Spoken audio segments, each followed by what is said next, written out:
Dakota, I wish that was me playing guitar. That is actually my guitar player. I'm a drummer. He was playing that randomly. I recorded What's him. up? He thought it was random. We got Mouth South in the house from Downtown Sports, ladies and gentlemen. I want to shout out Mouth, who and also shout out your Aunt Wendy, who is battling some pretty serious health stuff in the hospital right now. You have a heavy heart right now. Hopefully she pulls through. Everything's okay. But you came on the show because we want to talk ball, distraction, lift our spirits, and just talk about the NFL draft. We are less than a month away, and tomorrow is the start of April. But we wanted to start this on the 31st, Mouth, to really give you guys a taste. And we're starting off with quarterbacks, which is kind of a weak class, but there's some upside, right? There is definitely some upside, and we wanted to do this on the 31st because it's the first day of the 2026 season here at the Professional Fanatics. And the reason I'm here is because we're professional fanatics. So I made a promise to all you guys, and I said I would be here to deliver you the best football content on the internet today. That's what I'm here to do. So that's why we're here. But we're also here to start off the 2026 season and give you one last chance to get in at the 2025 season prices. It's your last chance. This is the last stream. We've been saying it for about a few months now that the prices are going up. Tomorrow is April Fool's Day. Don't be one of those fools that are going to pay $5 to get into the Discord and then have your price progressively go up as the years go on. Yep. This is your last chance to lock in the price. Baby. You are in. You're an OG, and I take care of the OGs. Mouth's an OG. Dakota's an OG, and we're going to do some big things. Last year was a great year, the gambling alone, but the fantasy stuff. So we're going to start off here with quarterbacks, dip our toes in the water, so to speak, on some of these prospects. And, you know, it's been called a really weak class, Mouth. Obviously you have Mendoza, who is quote-unquote generational. We're going to get into him. But there's some interesting generational prospects. Generational, wow. Oh, he is Dakota. What up? Mouth, Goat, Rob, Goat, football, 3 weeks, Thursday draft. And then after that, guys, starting next week, I'm going to get all the stuff for the Dynasty League together. Mouse in the Dynasty, Dakota's in the Dynasty, as well as 3 of the other co-hosts. It's going to be awesome. So donate your money to me every single year, guys. Every single year. Come donate your money to me. I appreciate it. Join the fantasy. Join the Dynasty These League. rookie shows are especially important for Dynasty players, but they're also important for, for redraft. And sometimes it's not about this year, Mouth. A perfect example is Michael Wilson, right? Is a guy that took 3 years to come out. But if you were about Michael Wilson like I was when he came out, you still had some hope left where you didn't write him off and you knew about the player he was. And when he gets thrust into a bigger role, some guys, the role doesn't matter. They don't have what it takes, right? Certain guys have what it takes. They just need the opportunity. So getting to know these prospects before they come in the league is just a nice head start to have on your league mates. Yep. And I think it's time to get started with the number one guy, because I think everybody has been piling on all of the love onto Fernando Mendoza. But ladies and gentlemen, consensus number one. I mean, the Raiders have all but said he's going to be the pick, and it makes sense because they need a quarterback. They spent a lot of money in the O-line. So Mendoza is 22 years old, 6'5", 236, and at first I was a little skeptical of that weight, Mouth, and it appears that's accurate weight. That's combine weight. He looks a little thin, but he has big forearms, pretty big frame. You believe the weight, 236? More like 230, 227. It's very big.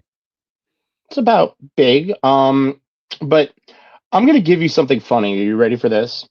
According to Beach just sent me a source. Some NFL scouts on Reddit have compared Fernando Mendoza to Daniel Jones. They say that is the most accurate player comp to Fernando Mendoza. I have another quarterback on this ranking list that I am comparing more to Jones, but we'll get to that later on. But I actually gave Rob, when I studied the film, a 1 through 7 list. We'll go through. Do you want to go through it in that order, order or the order that Oh, we'll go people through it have as them right? we're going to go through Draft Buzz. So we're going to use Draft Buzz as their consensus rankings, and here they are. Before we get to Mendoza, Okay, though, I want to chat about the class in general, and just kind of get a sure. feel on. Let's do a letter grade of A through F. Obviously the Caleb draft would be an A. The Kenny Pickett year would be an F, for instance. So, what do you think all around? What would you grade this draft class, this quarterback draft class, as A through F? I think there's only 4 quarterbacks that are actually going to stay in the NFL for longer than 4 years. It's not a ringing endorsement.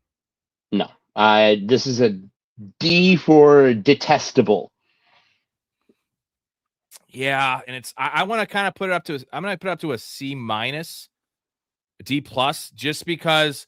And if Mendoza can pan out, and he's more of a floor player than a ceiling player. Like, I don't think he's going to be an all timer. But as I say that, you think of Drew Brees, you think of the GOAT Peyton Manning, guys that were drafted way later that had no expectations like this, didn't have the physical profile, didn't have the fine tuning that Mendoza has, and so I think he's like an Andrew Luck. He could be like an Andrew Luck, and that's saying something. And you also have the cautionary tale of a guy like Trevor Lawrence, who now it looks like it's working out, but how many years is it going to take for Trevor Lawrence? And then the answer was 6. I mean, that was the answer. I mean, is it working out, or does he have an offensive scheme that doesn't let him throw more than 6 yards down the field?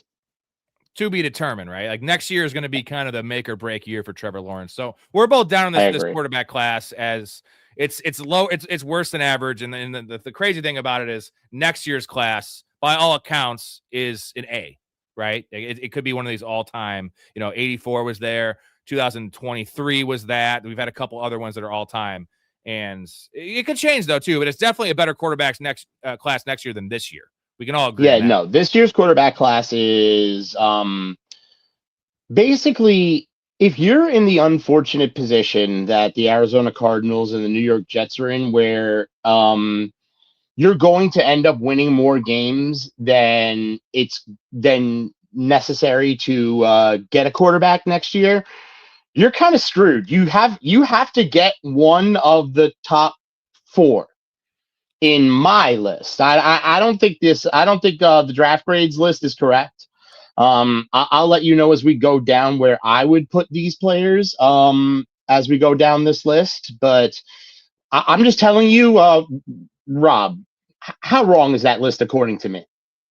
It's terrible. It's wrong according to me as well. I mean, we're gonna get to the name that's number 3, but let's chat about Mendoza first, because this is the one that's going to be relevant for fantasy, for every Raiders player, for down the line for dynasty, a guy that you're definitely that might be the 101. I think Jeremiah loves the 101, but in Superflex, there's an argument to be made. You take the quarterback. So he's young, he's big, he's only 1 year of real production at Cal. It was not great, Miles. And I just want to give me some positives and give me your overall feel of Mendoza. And do you like him? I mean, obviously he is the 101. I don't think anyone's debating that in this class or just in many classes. So just give me your overall feel of Mendoza.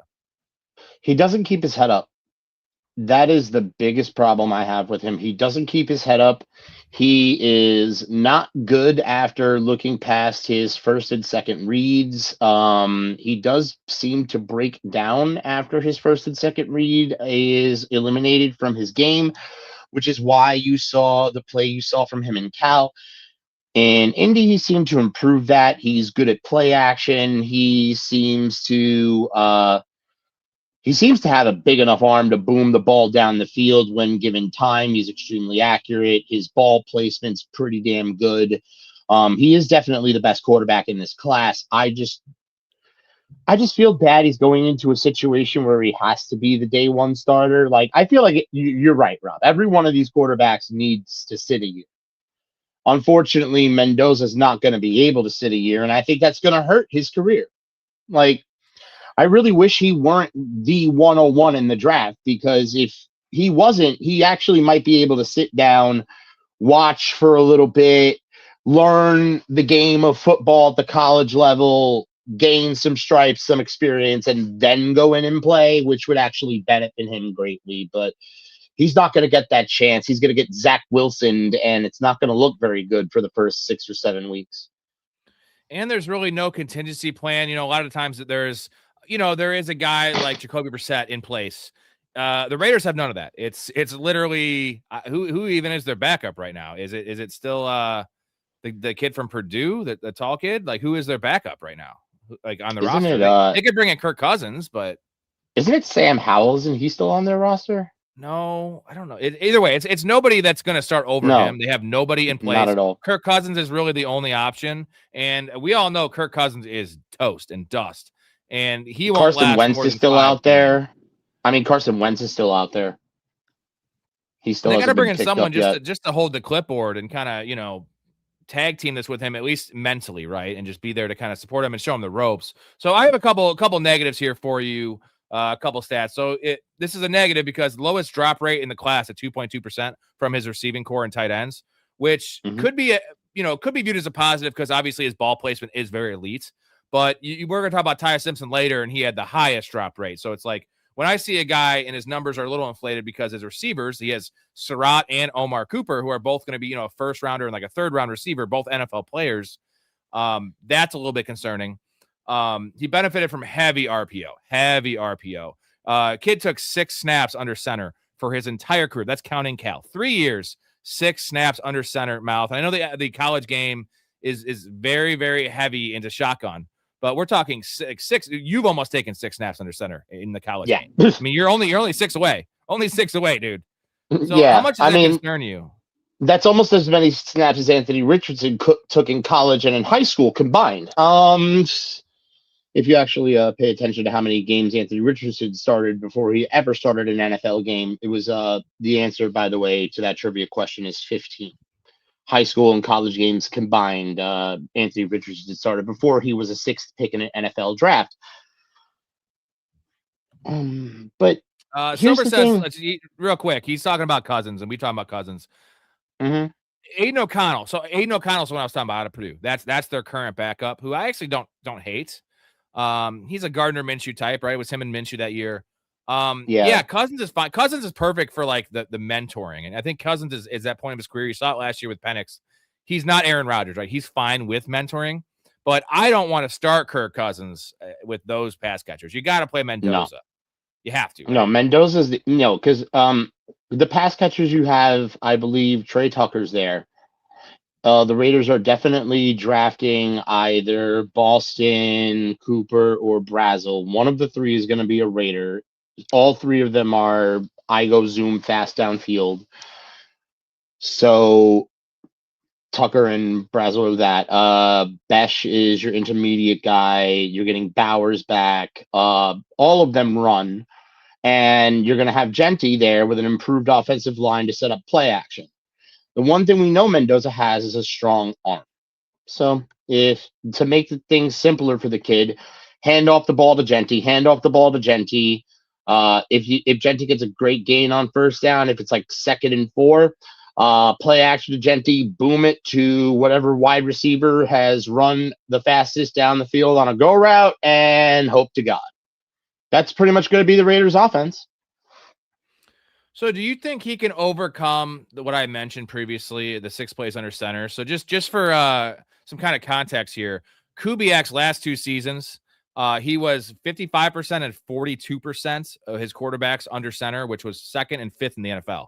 So he is really high on having the quarterback under center and having a heavy play action game, which is not what Mendoza was doing RPOs. That was the extent of that. And that it doesn't mesh. Now I love Kubiak, the coordinator. It's similar to like the Kevin O'Connell thing with Kyler Murray. Like Kevin O'Connell's a great coach and a great quarterback whisperer, but he is for the style of quarterback he prefers. The Nick Mullins, the taller, quick processors. So it's like I feel like the marriage. I like the situation. I like the Linderbaum signing. I like all those things. I like the head coach being the coordinator. Like it's a nice infrastructure, but the 2 aren't going to mesh right away. And I guess what I'm asking you, Mouth, is the lack of under center play and the extreme lack of under center play going to hurt him? And how long is it going to take him to get that in his game, to be comfortable turning his back to NFL defenders? Well, here's the other side of that argument. Can Kubiak adjust his play calling style to the quarterback he has? How quickly is he going to ease Mendoza into under center? Can he run maybe 65% shotgun to 35% under center And can his under center work only be handoffs for now? Can he start to teach him play action with the shotgun and then move to under center handoffs and play action later? How good of a coach is Kubiak? And well, last year when you were giving Charbonnet zones and Walker interior runs, it wasn't great. That's the question. This is why I wonder sometimes about the Raiders' decision making. So I want to flip it a little bit. We've been talking a little negatively about Mendoza, which is we want to nitpick the guy who is a consensus number one. So let's talk about some because everybody else has been literally handing him every flower on the planet. So somebody has to tell you the truth about where the guy could go, where the guy could go wrong. Because let's go where he could go right. Right. So let's go here. So pretty much 11 yards per attempt on 3rd and 4th down last year, which is the money downs, and that's when the defense is honed in on the pass, which is very encouraging. 75% on target throw rates and 4.7% touchdown rate on 3rd and 4th down. So the big time downs, he is not only getting yards, getting first downs, he's scoring touchdowns at a way high. That was a class high. Only 13% of his passes were behind the line of scrimmage. So he wasn't padding his stats with, those design screens and things like that. So I do like that.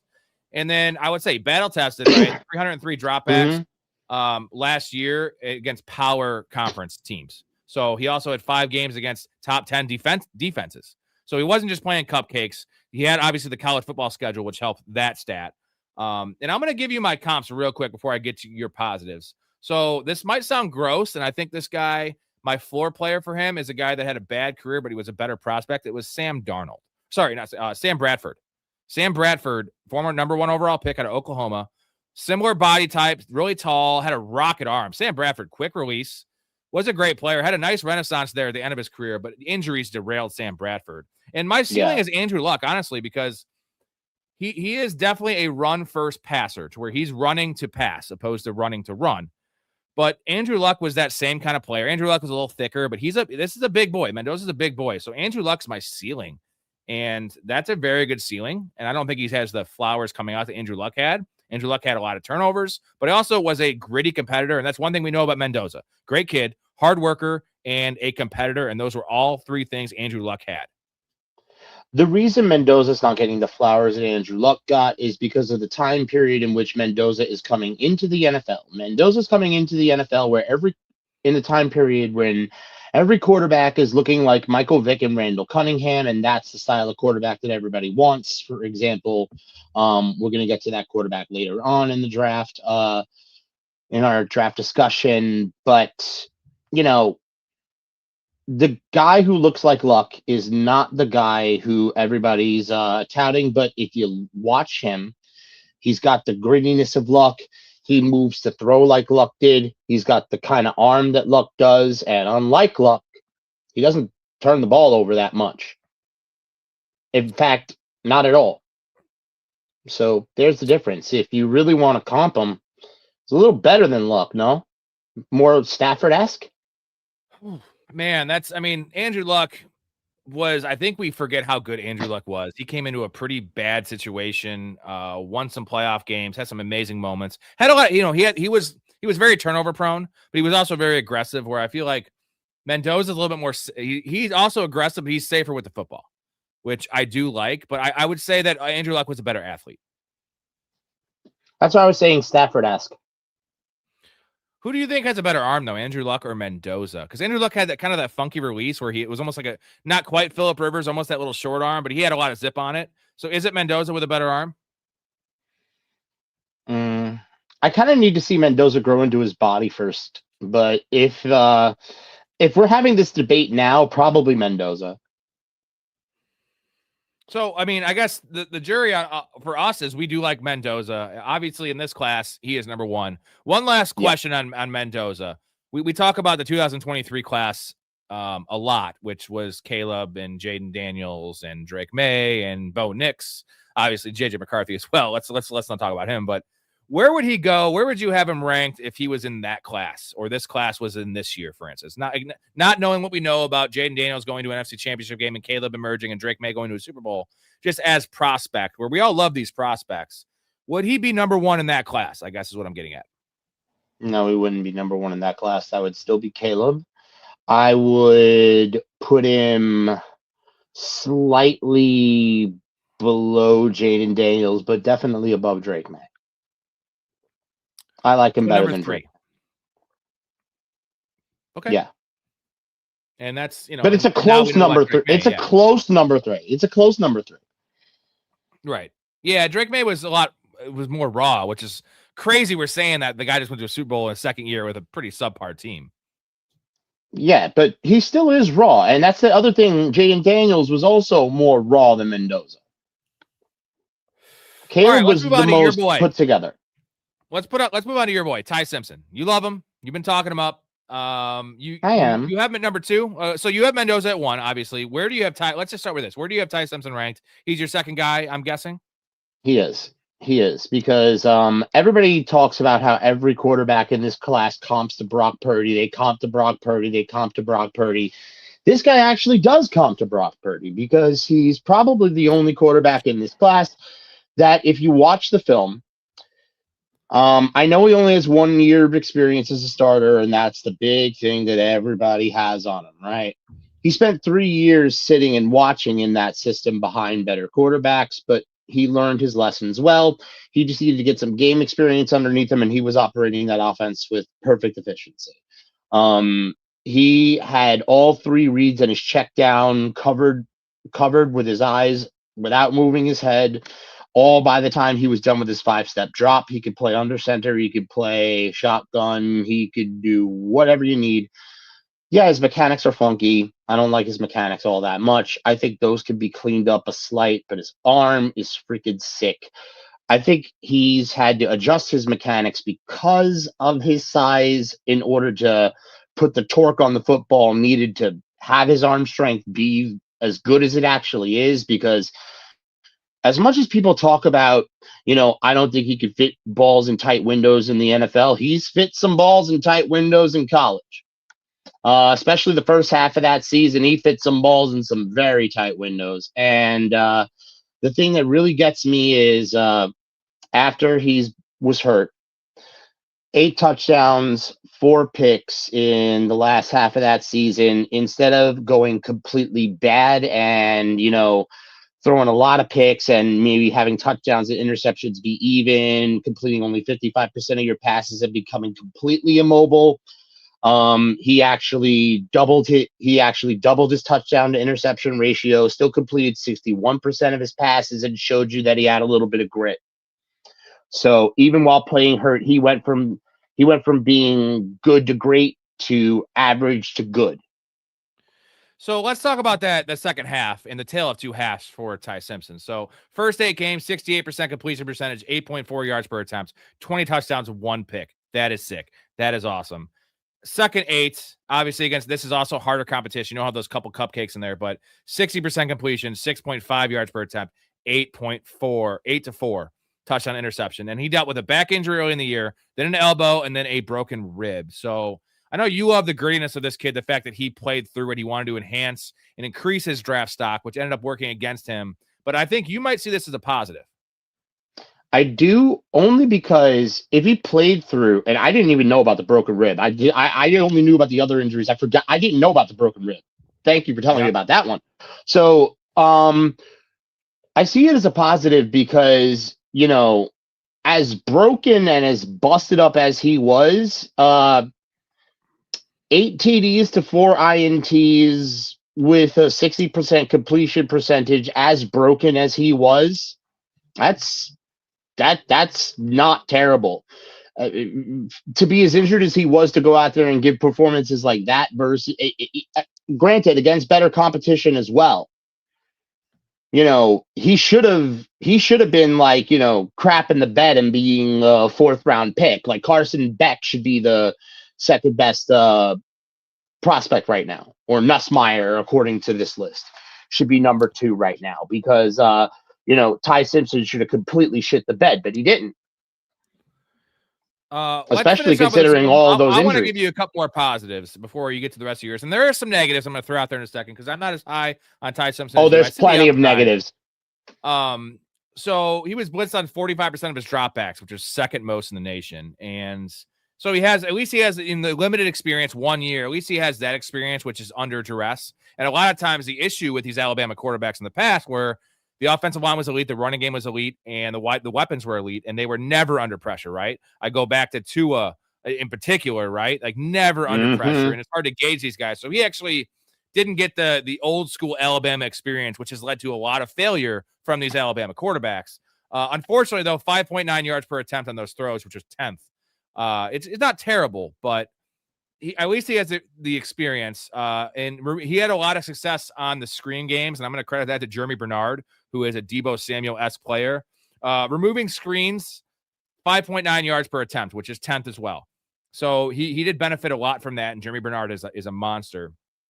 A couple positives, though. Only 6.5% of his dropbacks were RPOs, so quite the opposite of Mendoza, and also had the most dropbacks under center. I know it was only 48, but compare that was in 1 year compared to the 6 Mendoza took in 3 years. So he is, he was running a pro system. He is more acclimated to that situation because in the NFL, you're not just going to line up in shotgun unless you're Kyler Murray or Michael Penix in the pistol.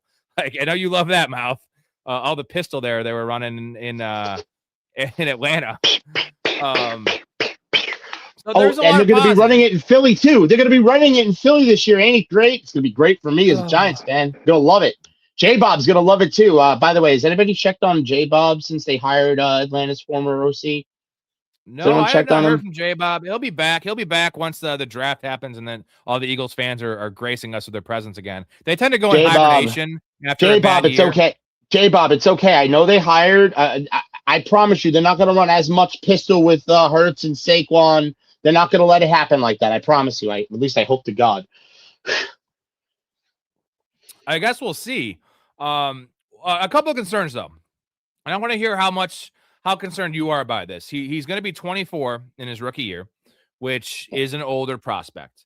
And I have a little graphic here of, a 1 year starter at that age, not ideal at all. There's a lot of red flags. There's a lot of examples, cautionary tales of that going wrong. So here's a list of guys that have had the top list are guys that have had less passing attempts than Ty Simpson in getting drafted in the NFL draft. Trey Lance, Cam Newton, Michael Vick, Anthony Richardson, Mark Sanchez, Kyler Murray. One thing all these guys have in common is they're extremely mobile, and their lack of passing volume was due to the fact they ran so much. And it's a decent list, but there's a lot of busts on this list. I mean, I'm not going to call Kyler a bust, but Mark Sanchez, I guess he was neutral. Trey Lance, but like these guys are such different players. But I'm going to go down to the second list of guys that are right around the same range. Mac Jones, Achilles Smith, former number 1 overall pick. Oh, God. Mitch Trubisky, Carson Wentz, Alex Smith, and Dwayne Haskins. So on this list of guys that I would say comp more to him, I would say the only hits on this list, the only hit is Alex Smith. Like Mac Jones, the verdict's still out, but he's been a bust. Let's be honest. He's been a bust. Haskins is dead. Wentz did win an MVP. No, he would have won an MVP if he was healthy. He didn't win it. He would have won an MVP if he stayed healthy. No, he won that MVP, I thought. No, he only played 12 games. No, he was a front runner. It seems like he won it because they ended up winning the Super Bowl with Nick Foles. Yeah, but he was a front runner. But Trubisky bust, Mac Jones, I'm going to have to list him as a bust as of now. Achilles Smith, biggest bust in the history. Carson Wentz, injuries. And then RIP Dwayne Haskins, who's not even on this planet anymore.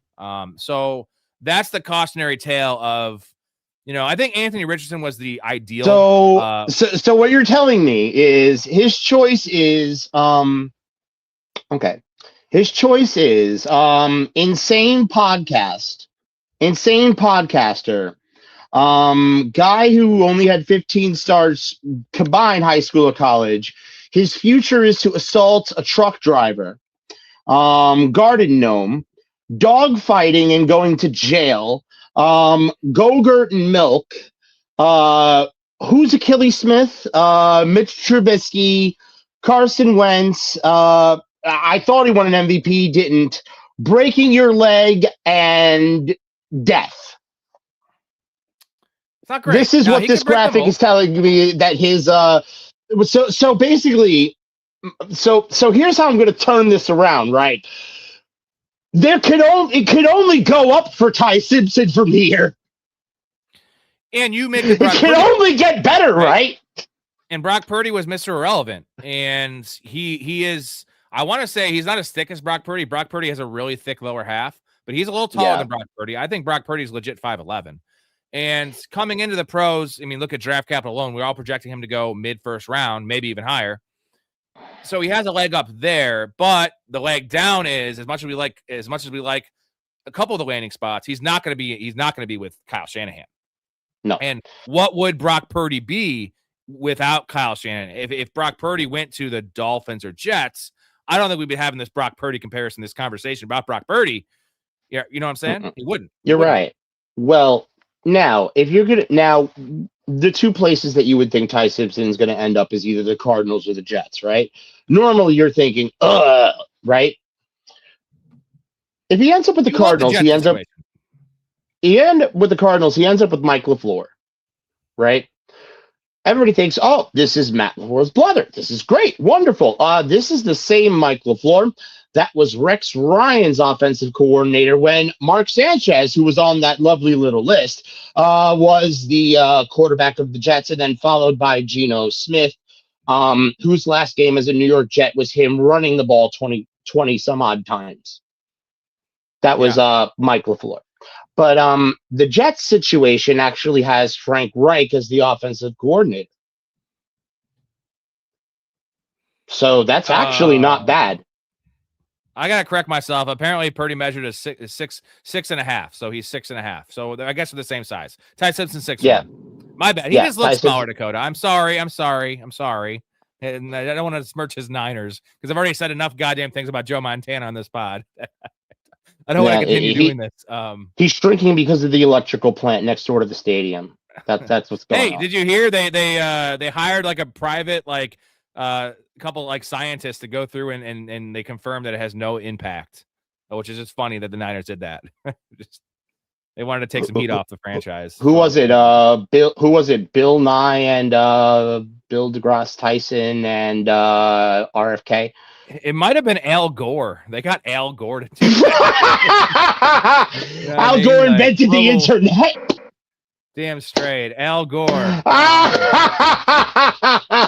Sometimes I make good jokes on the show. I want to talk about, I got a little distracted by my Al By the way, thank you to Lord Gore for inventing the internet that we broadcast on. Bow to our Lord for inventing the platform that we... Yeah. One last point about the Cardinals is in the floor comments is valid, but he's also going in. If he goes there, he's going into what I want to call a top 10 weapon group. In terms of, we love Michael Wilson on this channel. Marvin Harrison has a high draft capital. He's still a better than average receiver, I think. And then Trey McBride's the second best tight end in football. So you have that infrastructure there.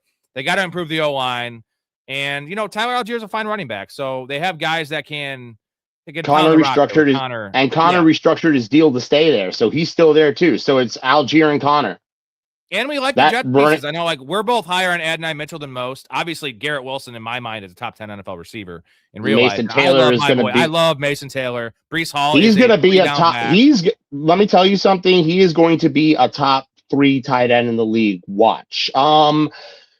And Braylon Allen's great, as well as Breece Hall. So they've got a good tandem at running back. Their O-line is starting to progress. They're the only O-line that stayed together all 17 games.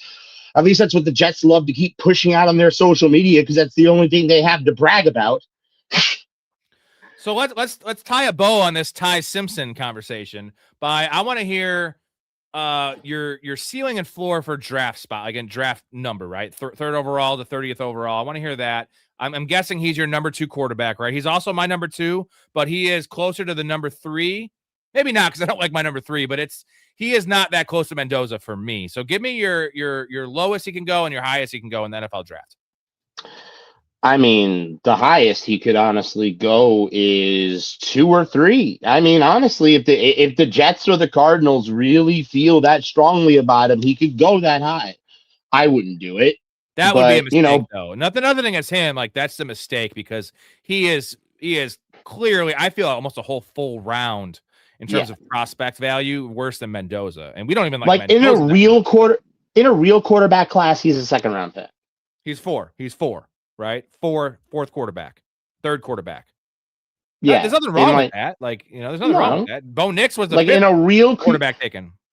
Yeah, that's true. Like in a real quarterback class, it's like I'd put him above Bo Nix. Really? Even though, like, they're complete opposite players in terms of now, not age, because like I mentioned earlier, it's so weird that Ty Simpson has no experience and he's 24, where Bo Nix was 25, right? Going to be 25, but he had all this experience. Jaden Daniels, similar situation. That's my only concern. I would take Bo Nix over him all day. I like Bo Nix coming out. I have some issues with him in the NFL, but he's a gamer, and the experience showed. It showed the first 2 years. Inconsistencies have showed too. Ty Simpson's no experience is a little bit sneaky, though. Remember, he did sit in that system for a few years. Is that a good thing, though? That means watch and learn. He better have succeeded in Alabama, sitting for 2 years in that system. I'm saying I don't think that's a good thing. I can see it both ways. It's just not an automatic like in the NFL. No, it's not like this is a NFL stuff's different. This is a complete Ty Simpson. Like, this is why I say this is a day for detestable quarterback class. There are so many ways I could shit talk Ty Simpson to death here. The only reason I have to talk him up a little bit is because everybody's just wiping their ass with him while people are talking up Taylon Green like he's the best thing ever in comparison to Ty Simpson, which is just complete horseshit. So what's your floor? What's the latest you can see him going? Is there any chance he falls out of the first round? Because, when I know it was a different situation with Alex Smith and Aaron Rodgers, but no one thought Aaron Rodgers was falling out of the top 10, and he fell to like the 20s, I believe. Ever since the Giants traded up to get Jackson Dart, they're not going to let any team that actually wants Ty Simpson to actually play or start within the first year of him being there is going to trade into the first round to get him. They're not going to wait till round 2. So it's like 23 overall. Is that the floor? Like, that's the latest the Jackson Dart range. Okay. Yeah, the Jackson Dart range is the latest he goes. The earliest he goes is 2 to the Jets because the Jets are monumentally stupid, and the latest he goes is like 23. All right, that's the first 2 guys. I'm gonna hit you guys with the intro, and we're gonna come back and finish off the rest of the list for you.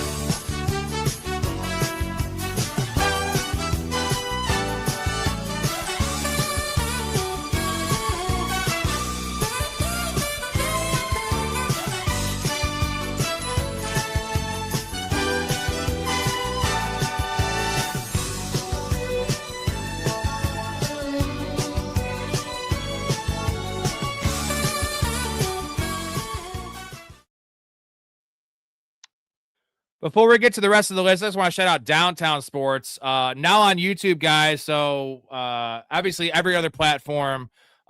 Give them a little bit. You just recorded your episode tonight, Mouth. You did NBA Top 10. You're gonna be doing some draft coverage here shortly, I'm guessing. Also MLB. You do it all, right? Yeah, we do it all. I'm actually gonna be getting Doug Rush from Fansided to cover the NFL draft with us on Downtown Sports. Going to be getting a lot more information from him, especially I got to prep for the wide receiver and the running backs shows with you. So in order to be on the level of the goated Rob Simmons, I need to speak to my boy Dougie Rush. So we're going to get him on real soon. Yeah. Also, every Tuesday for this month, Mouth is going to be joining me after his show. You're going to see a lot of Storey as well. His is going to be kind of random days, but you can count on me and Mouth, Downtown Fanatics, every Tuesday this month. So 4 shows, position by position, kind of doing these breakdowns, and then also giving you our take on these players. So before we get to the number 3 name, I do want to shout out to the Patreon subscribers. You know what? I'm going to show Helen Hunt. Hello, Helen. How you doing, Helen? You know what? If Helen knew about the show, which I hope she does, I hope I have her as a guest one day, although she might not like the picture I always show. But, she would be in the Patreon because she is a great woman. But shout out to all the members, including yourself, Mouth, and, Dakota, Jonathan, all the people. Also, shout out Blake Allen, the media manager, Brick Flair on the channel, for making all these awesome graphics for me and the thumbnails. Appreciate you. Besides just supporting us, you get a lot of stuff, Mouth. You know all about the stuff I give back to the community. Free merchandise. The Discord alone is the community is awesome, man. All you guys make this channel. It's bigger than just me and all the co-hosts. It's a community Also, all the community fantasy leagues. We're having our dynasty start up, but there's also going to be 5 or 6 redrafts you can join, play against all of us, play against the community members, get in the group chat, and also guest appearance on the show. Mouse on the show. We had Dakota on the show on Saturday. We like to have fans on the show, come talk some ball or whatever. It doesn't have to be just football. We talk about a lot of stuff in the show. Free merchandise giveaways. We have shirts. We have hats every single month. I'm giving them away. And the crown jewel of them all, Mouth, is the betting plays. If you're already betting and you're losing, you know what? Tail my bets. If you're not betting, you want to get into it and make games a little more interesting, make some money. 96 and 58, gentlemen. 205 and 125 since I started the channel in 2022. That's some serious coin. That is 60, almost 64%. You don't find that anywhere. Oh, but Rob, there's something else they need to know, right? In about an hour and 10 minutes, something monumental is going to happen. They have an hour and 10 minutes in order to sign up for the Patreon before prices go up. You need to sign up now. And if you sign up now, you're going to be grandfathered in to the price points that you sign up for now. If you sign up when it hits April 1st, Central Time, you're going to get locked into the new price, and then they go up every year. Don't be an April Fool. Sign up for that Patreon now. And if you do so, Rob's going to do a chug and a shot live on air. Damn straight. Every membership, I do a chug and a shot. Every super chat goal, I do a chug or a shot. Every $20 super, I do a chug and a shot. That's what I do. Way to give back to you. Also, watch me get progressively drunker, even though I do hold it together pretty well. There's been a couple rough ones, Mouth, but rare, few and far between. Yeah, few. I mean, the ratio is good though, because I've done like 300 of these streams. So like we're at like 1% rough. How many best balls have you done sloshed to hell, bro? Oh, a lot. And then some of those fan tracks last year, because I was doing like 3 or 4, in a row, just because I was trying to get them all as close to the start of the season. And I was, but the thing is, when you've done that, last year I did 500 best balls, and you do that many drafts, you're on autopilot. Like it's almost better that you don't overthink these things. I'm just like, oh, I love Chris Olave, 7th round. Oh, I love George Pickens. Oh, I love Javonte Williams. I didn't overthink it. I was just like, I'm just going to take my guys. Now that could go bad if you have the wrong guys, Mouth. But on this show, we usually have the right guys. That's right. They're clean. They're like naked. They're sweethearts. That's right. It's like drunken in our men. It's like drunken boxing, except it's with gambling and pushing a phone screen. Damn straight. Dakota says Juan Soto for MVP. Oh, hell yeah. Year last year. Yeah. You're talking to a New York guy here, so this is just fucking music to his ears. Let's move on to our third guy. It's not our third Met guy. Fan too. I preface this. It is the third guy on Draft Buzz. It's not our third guy. We're going to talk about where we have him ranked later. It's Garrett Nussmeier, 6'2", 203. He's a smaller dude. 203 is pretty small. He's almost 25 years old, Mouth. That's old. Now, he's got more experience than Ty Simpson. Just give me... I don't want to fucking wait any longer. We fucking hate this guy. He sucks. Okay, you know how there's a football field, right? I want you all to imagine the layout of a football field for me. There's an entire field. You have like the sidelines, and then you have the whole entire interior of the field. According to Garrett Nussmeier, the entire interior of the football field, unless he's running with the football, unless he's doing this, the entire interior of the football field does not exist, right? Unless he's zooming down the football field with his legs, it doesn't exist. All he wants to do is throw deep balls down the sideline and throw out routes down the sideline. This guy has no clue what the middle of the field is at all. They say he has a great arm for the NFL and he throws the ball with great velocity. How would you know that if he doesn't throw the ball in the middle of the field at any point during games? None of his highlights. And I watched, Rob, you forced me to watch 40 minutes of highlights of this son of a bitch. And I didn't force you. I didn't force you. I wanted to be prepared for you, sir. Well, there you go. He maybe had 10 throws in highlight reels that I saw. Like maybe 10 to 15 at most. And most of them were like 5 to 6 yards. How is it's he the not good. third ranked quarterback? According to who? Who ranked him? Well, so his junior year, his year 2024 was pretty good. That was also with Mason Taylor dominating. And he was injured. So he was injured during preseason, during fall camp of this, the 2025 season. So similar to, we're going to give Ty Simpson a little bit of a pass about his second half. We could give Garrett Nussmeier the pass, but I also watched the 2024 film, which he was better. I was not impressed. He did have an 8.5% drop rate from his receivers. He didn't have a great, it's weird. LSU didn't have big time receivers for once. So that's kind of a feather in his cap. He did lose 4 offensive linemen from 2024. So, I mean, I'm just giving him some excuses if we want to. I just want to throw him out there. He lost Mason Taylor. And then there's a negative, though, is that he took a sack on 19% of his pressured dropbacks, which is pretty high. So he's not getting the ball out quick. He's not diagnosing these blitzes. Because there is this entire section of a football field called the middle. He doesn't throw that. I guess he didn't know what the middle was once Mason Taylor left. Once Mason Taylor left, the middle just didn't exist to him anymore. Once Mason left, so did the entire middle of the field. That's like a black void to him. That's what it literally looks like in the highlight reels. I swear to God, just watch the film for yourself. Like, put yourself through 40 minutes of Garrett Nussmeier highlights. Like, sit down, get yourself a snack, have an edible and multiple beverages, and turn it on. You're going to need to in order to process what you're watching, because you can't raw dog that game film, I promise you. Just So there is a benefit, though, that I know people are going to cling on. I know coaches will.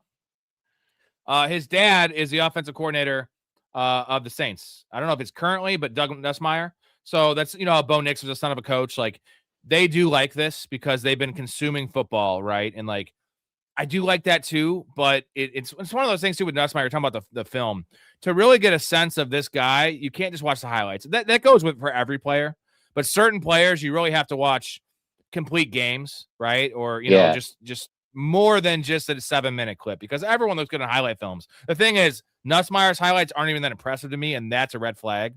When like his best throws aren't impressive, and the bad stuff is just glaring. He is small. He's undersized. He has a weak arm. I would rate it as a C- to D+ arm for arm strength. Doesn't spin it well. That stuff, your mind can only do so much. There's only so many Drew Brees and Peyton Mannings out there, and he's nothing like this. Like, I am so out on him. So where do you have Nussmeier? Draft Buzz has him as 3. I know he was a kind of a blue chip type prospect coming out of high school and had a great year in 2024. But they have him at 3. I am so much lower. Where do you personally have him? I have him at 6. I have him at 7. So, I mean, I'm out. I'm out. Who do you? Sawyer Robertson out of Baylor. I have higher. No, after I watched Nussmeier, I stopped. I said, I can't. My eyes started to bleed, and I said, I'm done. So if there's somebody better than him, I would probably, okay, fine. I'll go there. Dude, I could argue, I mean, not Pavia because he's so small, but I could argue that because the guy's a gamer, and I could see it. I know he's 5'10", like he's legit 5'10". Like, he's Jeff Garcia, but he's Jeff. But here's the thing about Pavia. I can't rank him. I've watched him. I love his film. Unfortunately, this is the draft after the year Kyler Murray got sent to the gallows by Drew Petzing, of all freaking people. He's going to be undrafted. Where do you think he's going to go? Undrafted and then signed somewhere. No, Nussmeier. Where do you think? Is Nussmeier a third-round pick? Because I know a lot of people like him, and I feel like all it takes is one GM and coaching staff. But I think there's going to be 3 or 4 interested teams because of his experience. And like I mentioned, the coach's son aspect, the blue-chip prospect from the past. And they're going to look at the injury going into last season, give him a pass. Well, we're not, because I didn't like the 2024 film. It didn't match the numbers. And also, again, Mason Taylor, one of my favorite players. I don't think he spins the ball enough. But then again, the Saints, maybe he goes to the Saints and holds a clipboard. Back you think up. you think third round? Not the third round. No way. I don't think he's. I don't think NFL scouts are going to value him like that. I think. I think you're going to see a lot of people all of a sudden get really freaking shocked. We're not going to be shocked here because you've watched this stream. And you're going to be informed by us that Nussmeier is going to drop in this draft. You're going to see a lot of quarterbacks go ahead of him because I think a lot of people understand what we understand. This guy ain't it. He's going to be like a fourth, fifth rounder. No, I didn't even make any comps for him just because I don't think it's worth the time and effort. I think we talked about him too much already. So let's get to our fourth player, a pretty polarizing player. A lot of people hate this guy. I think he's got a very punchable face. It's Carson Beck. We saw him at Georgia. He's won a lot, and we saw him go to the national championship game this past year with the U. 6'5", 230. So he has, he's got the prototypical NFL frame. He's got the experience, Mouth, but so at number 4, I think it's pretty fair based on his track record, but I'm not a big fan of Carson Beck. I'll put him up from 4. You put him at 3? I'll put him at 3. And here's why. So you like no.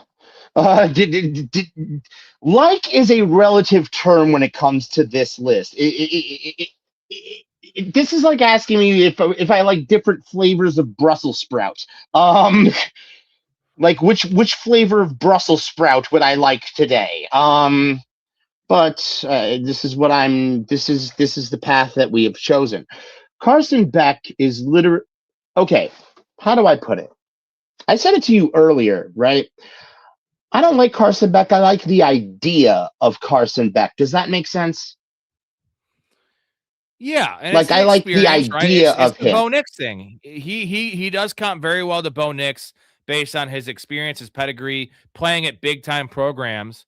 Unfortunately, Bo Nix has, I feel like, just better measurables in terms of arm strength, throwing the ball outside the numbers, things like that. That's the thing I don't like about Carson. He likes to throw. It's like, you know what? Nussmeier believes that there's no such thing as the middle of the field. Carson Beck doesn't believe in the outside of the field. He thinks that he has the arm to gunsling it down the middle of the field into tight spaces when he really just doesn't. He just doesn't have that level of arm strength to constantly gunsling it into tight windows in between 3 or 4 different people in the middle of the end zone when you're trying to cover. Carson Beck needs to learn that he needs to be making touch throws when he's making bomb throws and bomb throws when he's making touch throws. Like, he has the skill sets to do it. It's like the synapses in his brain aren't firing properly. Does that make sense? It's a lot mental with him. He should be way more advanced at that based on his experience, but I just don't see it. So he should be a top 10 pick, but he's just mentally off. And he never 2 different programs, same problem. I never saw his game expand from where he was 3 years ago in Georgia to where he ended up in Miami, and that's concerning. Right. So he threw 12 picks each of his last 2 seasons. Did have class high 13 touchdowns on throws 20 or more yards last season, which is nice. 25% of his passes were screens, highest rate in the class, which I hate. No, everyone could throw a screen besides Anthony Richardson. That's the only guy in the history of the league that couldn't complete a fucking screen pass. But we don't know if Ty Simpson. We don't know about Ty Simpson just yet. Can he complete screens to running backs? We don't know. We just kept throwing them, Bernard. Yeah. So I will say 69.5 completion rate for his career, which is 96th percentile, and 8.4 yards per pass attempt, which is 75th percentile, which is nice. Man, he threw for more touchdowns 28th than he did the year before. I didn't see any growth. I think that's the bottom line here. The one thing I saw growth in was his ability to lead his teammates and to bring his teammates around him and to actually group around him and believe in what he was doing as a quarterback. Like, that's where I saw progression in Carson Beck from Georgia to Miami. Like, he brought that University of Miami locker room around him in a way that he didn't do in Georgia, which I think that's where I 55. saw the biggest growth. 55 starts in college, which that's my Bo Nix comparison is like that is, on the job training that you're not going to find in any prospect this year. And you're rarely going to find it in any prospect period. So that is nice. Do you have some player comps for our boy here, for Carson Beck?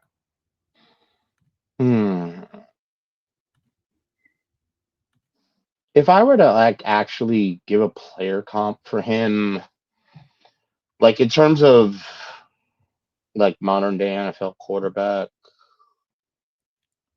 Jared Goff. If he were to, that was what I was thinking for my high end. Yeah, that but was my I high feel like end he's for him. way more likely to hit his low end. And the low end for me is Josh Rosen. They have eerily similar everything. Let's not forget, Josh Rosen was 6'5". I believe they're the same size. Josh Rosen was a quick processor, a winner, all these things. And, there's Carson Beck has some of those personality traits.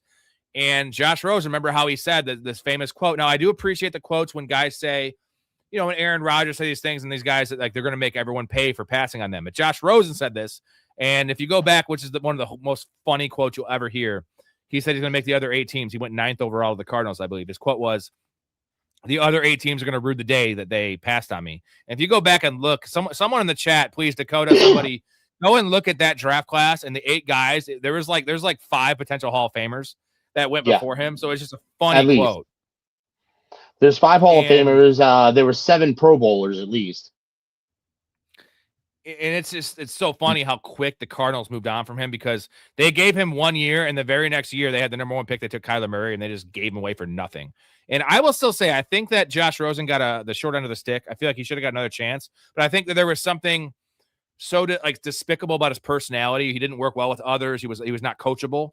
And he was so raw, even though he had the experience in college, that something about him, it wasn't a Kaepernick situation. It wasn't like he was kneeling. He got blackballed for a different reason. And he only started, I want to say, 13 games in his career. Yeah, no. So Josh Rosen just had literally everything wrong with him. But Carson Beck doesn't seem to have all of these issues. The only thing I could see being an issue with him is if he doesn't hit the weight room and get his arm strength up, that's going to be a problem. He's maybe got 2 years left to build enough muscle for him to really start slinging the ball in the NFL. Dakota, can you look that up for us if you could? That draft, give me the first 8 picks or whatever it was. I think he was 9th overall. Can you just list those names for me so we can laugh? Darth Jar Jar says Carson Beck at his peak is Chad Pennington. He has a stronger arm than Chad Pennington had. That's the one. Chad Pennington had a legit noodle, but size comps, and I think Carson Beck's more athletic. But Chad Pennington was a quicker processor and more accurate. And Carson Beck might end up going to the Jets, so that's actually kind of funny that you said that. Yeah, let's get to a couple comments before let's finish with Carson Beck before we get to the comments. Where do you project him going? I feel like he is that safe, that high floor 3rd round pick. He comps to me as a high end backup in the NFL, which you could do worse. But I told you on the phone before this, I want to shoot for the moon with these 3rd round picks. A guy that has measurables because it's not a big, it's not a lot of capital. I mean, it kind of is, but not for a quarterback. I want a guy that could potentially break the bank, even if it's a 5% chance. And I don't think there's any world that Carson Beck is ever an all-pro. I mean, the thing is, I think the Jets have multiple picks. So I think they actually have the ability to splurge on a 3rd round pick for Carson Beck, see what they got with him once the season is over. They could bench Geno Smith and throw in a Carson Beck, see what they got with him, put him out there, and then if he fails, just go get a QB next year. If the season goes bad, if not, which I don't think it necessarily will, I think the Jets are better than people give them credit for. The only thing is Aaron Glenn as stupid as everybody thinks he is? I believe so. But if he happens to not be and they win 8-9 games and manage to sneak themselves out of quarterback contention, you need somebody that you could develop. That's why I think Carson Beck might is going to end up being a Cardinal or a Jet. He has to go to one of these two teams. Aaron Glenn's a great coach in his dreams, and as we know from the combine video, like he dreams a lot. That guy's just, you know what? He might be one of those guys that has those lucid dreams, and he doesn't want to waste any time. Because like I've known some people that said they can lucid dream, and it's got to be awesome to control your dreams. And that's probably what he's doing. He's just like, oh, he wins the Super Bowl every year in his dreams, and he gets to the actual field and wins fucking, what was it? Did they win 2 games?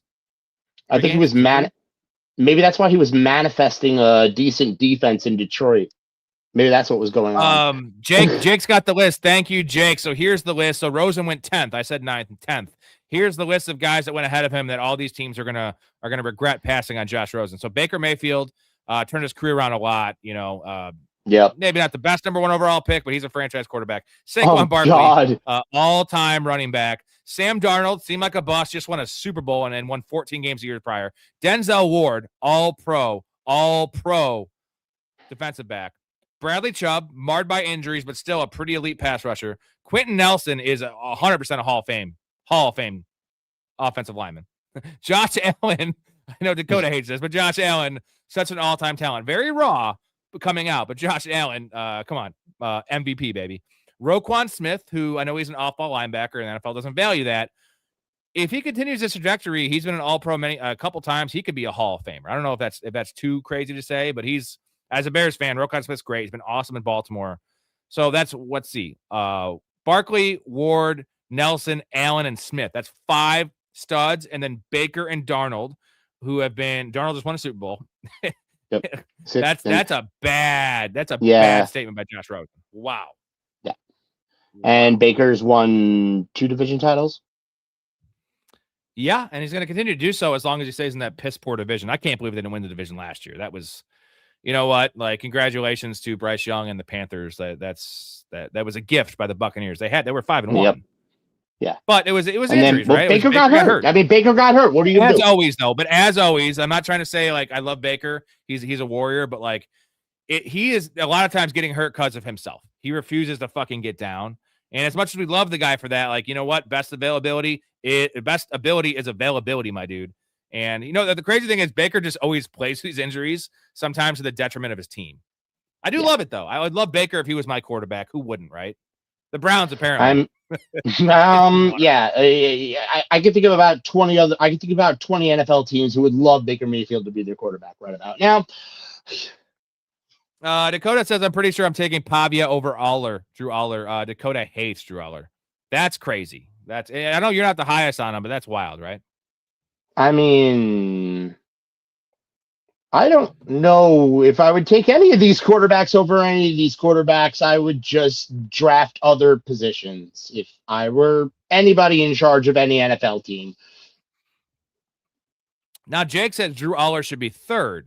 So that's where I have him because I'm a big Drew Aller fan. So it's funny how like 2 separate people, and this also goes to scouts and GMs, can watch the same film and see different things, whether it's one person projecting more, one person is looking at floor. But we're going to get to Aller in a second. He is a very polarizing prospect because the film and the measurables and the fact he is the youngest quarterback in this draft. Yeah. So Silver says the only thing that impresses me about Mendoza is his back shoulder throws. Those are very elite, right, Mouth? That's his best aspect of his game. Very much so. His red zone work is elite, but unfortunately, he's not going to have. That's something that requires time, and he had that with Surratt. That was his go-to back shoulder guy. That's not something you have as a rookie. In order to make those, you can't have your head like this when you're making back shoulder throws. That has to be up. You have to be looking out. You can't have your head like this and make back shoulder throws. Dark Jar Jar Mendoza had 1 good year. I don't know if I buy the hype. Now, correct me if I'm wrong. Joe Burrow was also one of these guys that bounced around. And Joe Burrow, he was, I think, Ohio State originally, and then he transferred to LSU. Joe Burrow was living off the back of now his year was even more epic, but he had Justin Jefferson and Jamar Chase, where Mendoza had Surratt and Omar Cooper, who are nothing like they're good NFL prospects. They're going to be NFL players, but those guys are Hall of Fame players. So you see the comparison that Joe Burrow is the guy that did it for 1 year, essentially at an older age. I'm telling you something. I actually like Elijah Surratt. So yeah, you know what? He kind of does remind me of Michael Wilson a little bit. Yeah. I was about to say that. I'm like, for somebody who loved Michael Wilson coming out, I'm surprised you're not all over Surratt. We'll talk about that in the wide receiver show. We got to save I something for the should people. be, man, because I'm very hesitant on missing on him because he's the type of player I love. I love the gritty. I worry about separation, and here's the only problem that I will say about the Michael Wilson thing is it took him how many years did it take him to actually move up the depth chart? It took an injury to Marvin Harrison, and that's the issue. We would never be having this Michael Wilson conversation if Marvin Harrison didn't get his appendix out. Well, true, but also at the same time, remember Kyler Murray, he was the number one receiver in his rookie year. Kyler Murray was his quarterback. That's an issue. Dakota, who are you referring to here? He says, never give me the guy with big attributes, no work ethic, and mental errors. Always give me the dude who's a gamer and doubted with a chip on his shoulder. Is this Drew Aller? Is that the Drew Aller thing? I'm guessing. Because the thing is, Drew Aller, we're going to get to him. I love the kid. The fact that he showed up at the combine after I think it was a broken foot, didn't have to show up, and the dude loves football. And I don't think I have any issues with that with Drew Aller. I think that like Carson Beck has much more personality issues than a guy like Drew Aller. Yeah, agreed. But I also think that statement right there from Dakota could definitely apply to Ty Simpson. Are you saying Ty Simpson over Mendoza? Is that what you're going for, Dakota? You need to clarify there, bro.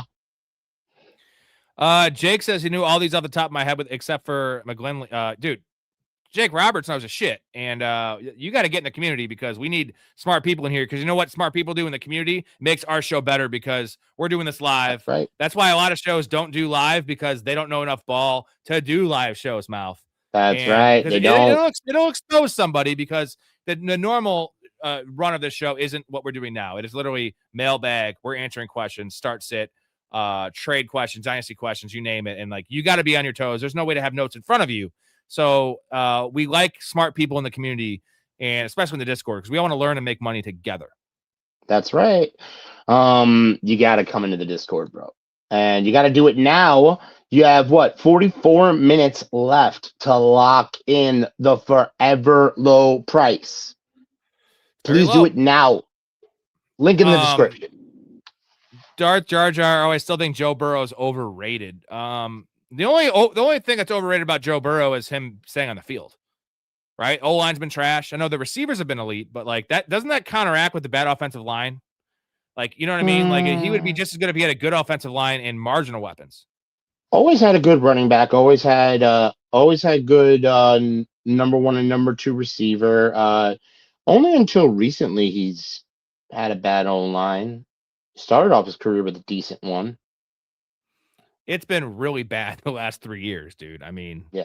I always go back to it's just one series, but it always sticks in my mind.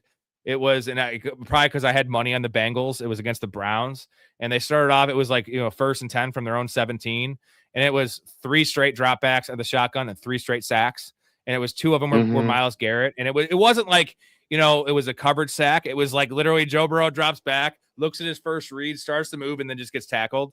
And they ended up being, it ended up being like 4th and 24. Like they punted. It was just like, that was the Bengals in a nutshell. And it was like, first of all, maybe run the ball on 1st and 10, maybe do a draw play, maybe do a screen to Chase Brown, maybe have a little slant to Jamar Chase. They're trying to throw go routes in their own 17-yard line with that pass. The biggest problem though is the Bengals defense makes it almost impossible for them to run any sort of sustained running game or any sort of sustained slower paced offensive play style that would allow the O-line to get some sort of sustained momentum blocking in order to get any sort of, continuity on the offensive line to work at all. Because the Bengals defense is so trash that, the Browns could go out there and score 31 on them. That's like the New York Jets with Justin Fields could go out there and score like 40. That's why I was kind of thinking about the Bengals not really fixing their defense this year. I mean, they got a safety, they got some stuff, but it's not great. And I think they have the 10th or 11th pick. If Jeremiah Love falls, just saying fuck it, let's just like play Madden and draft Jeremiah Love and have Chase Brown as a scat back and just have the most high-powered offense ever and say fuck the defense and try to, do like a 99 Rams situation where we're going to score 36 points a game and win 36-34 every game. That That's would why just I be was great. We would saying, love that. or why that's why I was wondering, why don't you just go and draft Mekhi Lennon at that point? Just go draft Mekhi Lennon. Yeah, because Yoshi Vosh did not get it done last year. I was a Yoshi fan. So many drops, and he's slow. It was just a bad year from Yoshi. He's out of there. He's going to be a fourth Just or fifth. go And let's draft not forget Mekhi about Lennon. let's not forget about Jermaine Burton. That's that was God, such a bad permanently pick. paced. Like literally, all you have to do is just have Jamar Chase and Mekhi Lennon running back and forth all over the formation, and just T Higgins just permanently pasted on the outside, laughing. Yeah. And here's Gesicki at tight end, like all I have to do is block. And there's Eric just for some extra fun. And Chase Brown's like, what am I even doing here? Yeah, getting catches on 3rd and 10. Let's move down the line here to the next guy. So we're down to number 5. It is Cade Klubnik, and this is another one that you were disgusted watching the film. 6'2", 207. He looks smaller out there. I know, like early on, he was a guy that coming out of high school had a lot of hype, and I think it was the program. He's got decent arm talent. He's pretty goddamn mobile. But it is sloppy on film, bro. It is very sloppy on film. I wanted to give this quarterback class the best chance I could, so I watched their best plays, right? Especially the ones lower on the list, like the best plays. There was nothing best. Like, if this kid gets drafted by an NFL team, I would be shocked. Like, this kid you don't think he's drafted at all? Should go. No, I don't see it. How does this kid even get drafted? He looks worse than Anthony Richardson. So I'm going to ask you this. Did you watch just as 2025? Because 2024, 36 passing touchdowns, 6 interceptions. That's when they were like running the score up on teams. Now, the numbers are a little inflated because a lot of these were, a 35-7 third quarter score, and they're doing play action bombs. But you know what? You still got to execute the play. I'm not going to punish him for this. But then this past year, 16 tutties, 6 interceptions, and the whole Clemson 1,600 yards. Yeah, he threw for 1,600 yards. That was the most 4.1% touchdown percentage. That's not good. He's small too. He's small. He's Ty Simpson size. So this is like no, he's not Ty Simpson size. Like if you put those two people next to each other, they are not the same size. I promise you.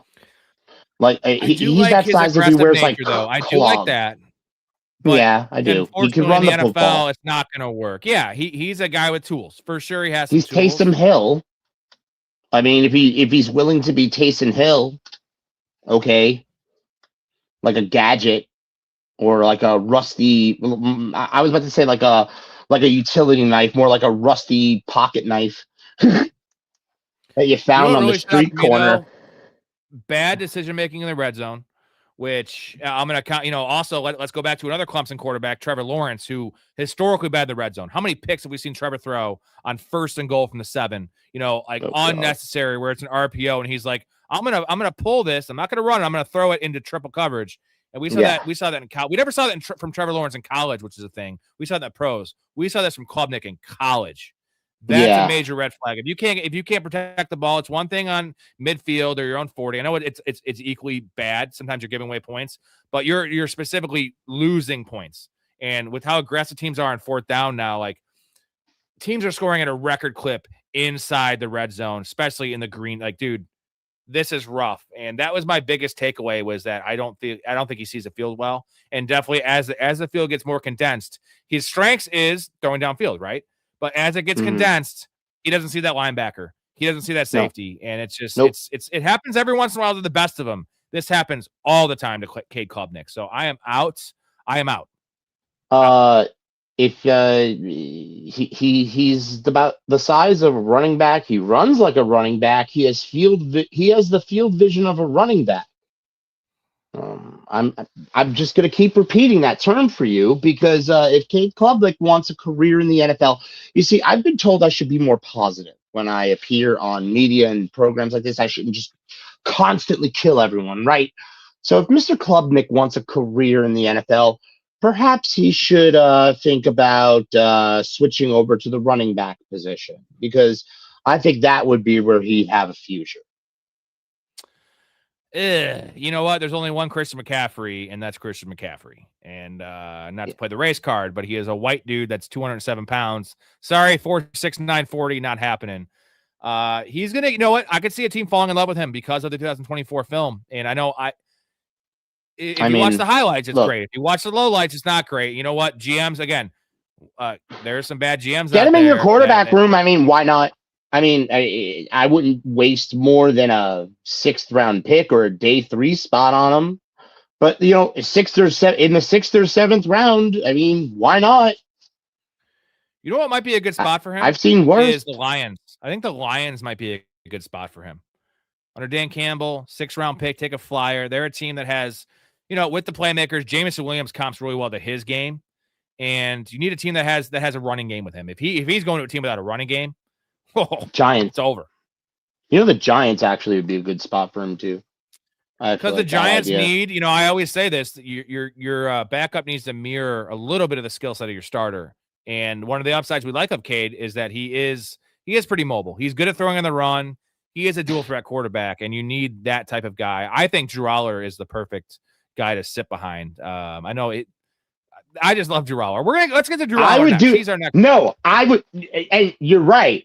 See, I would do that, but his price is too rich for the New York Giants, which is why I wouldn't do it. If he fell to like the 4th or 5th round, I'd be all over it, but I don't think he's going to, because, you know, this is the deep or detestable class. Let's get to a couple comments here. Let's see here. We were talking about, Packer football says Malik Willis is going to be a dog in Miami, even with no wide receivers. I tend to agree with you for fantasy because I've been saying this a lot on the show. Guys that like Malik Willis skill set guys, they don't need elite receivers. They're not like Joe Burrow or, you know, Bo Nix even. Like you just need, he's going to score his fantasy points without good receivers because he can't. Now he's a better passer than Justin Fields, but he's not going to take advantage of a Jamar Chase. He's not, you know, the passing volume won't be there. You need a guy. You need just some guys out there, but there's not a lot of guys. They have Jalen Tolbert. They have Malik Washington. They're drafting. They have the receiver they're drafting. Probably Casey Concepcion. I think they've been comped to. I mean, Jordan Tyson could go there. I don't think you should spend high draft capital on a receiver this year because you have Malik Willis. You need to get a 2nd round guy. Right? You know, I agree. Something like another place where Brazel could go and fit in well. By the way, I'm higher on him than I am on any other Tennessee wide receiver. We'll have that conversation in the wide receiver episode. Did you like the Waddle trade though? I haven't asked you this on air. Love the Waddle trade. You liked them for both teams, right? Because I liked it for both. Yes. Yes, they had to do the Waddle trade. Denver hadn't done anything in free. They did nothing in free agency, so they had to. This was their splash, and they only gave up the as a 1st and 3rd, but it was essentially a 2nd and 3rd. You know, it'd be a high 2nd, it'd be a 30th overall, whatever it was. Not a lot, and that's a nice pairing with Cortland Sutton. That's a very nice pairing.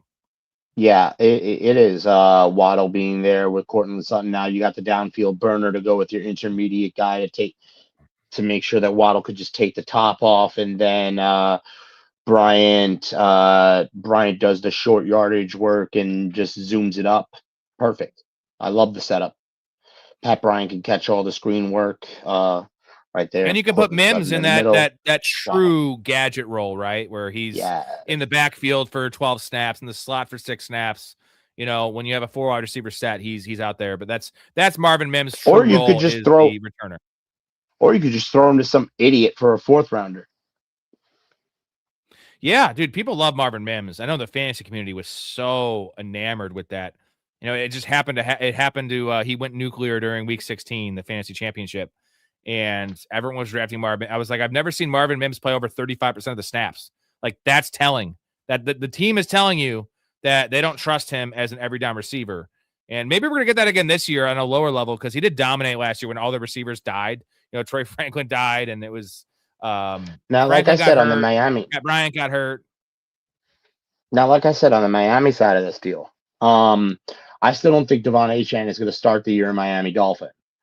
I still think, just got a feeling, James Conner is not long for the Cardinals. I still think Devon Achane is on his way to Arizona. Connor's on his way back to Miami because that's the only way you're going to make the money work for swapping 12 with 3. And then AZ gets Simpson at 12. And then they get Achane to go with Ty Simpson and Tyler Algier and Wilson and Harrison. And you got a decent defense over in Arizona, and there's your rebuild. I just watched Achane's film again from last year, dude. Man, he is a fucking feisty runner, dude. Like, he is pretty powerful for 185. And we all laughed at, and he stayed relatively healthy. I know a lot of the touches are screened, so they're not like the high damage touches where you're running into the fucking defensive line. But they run him up the middle, and the touches he's had one injury. That was his rookie year. He got hurt. Yep. Right after everyone picked him up, after he had a 4-touchdown game he had. That was that blowout against the Broncos. Remember that was it 55 to they put up 60? What was it? 70? Was it 70 points? Something like that. Yeah, it was 70 points against the Broncos that game. And by the by, Achane's getting bigger every year, correct? Because he's still growing into his body because they drafted him extremely young. So by the time Achane gets into his prime at 26, he's gonna be like 200 pounds. Mm-hmm. Yeah, I love Achane, man. I was a little skeptical at first, but let's move on to Drew Aller, my boy.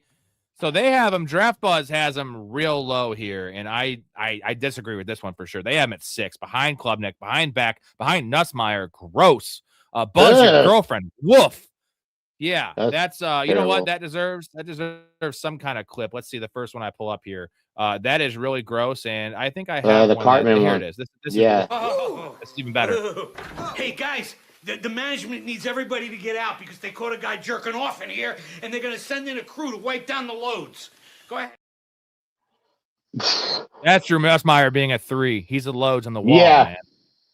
Speaking, you know how I said payola in one of the comments yesterday? That's payola.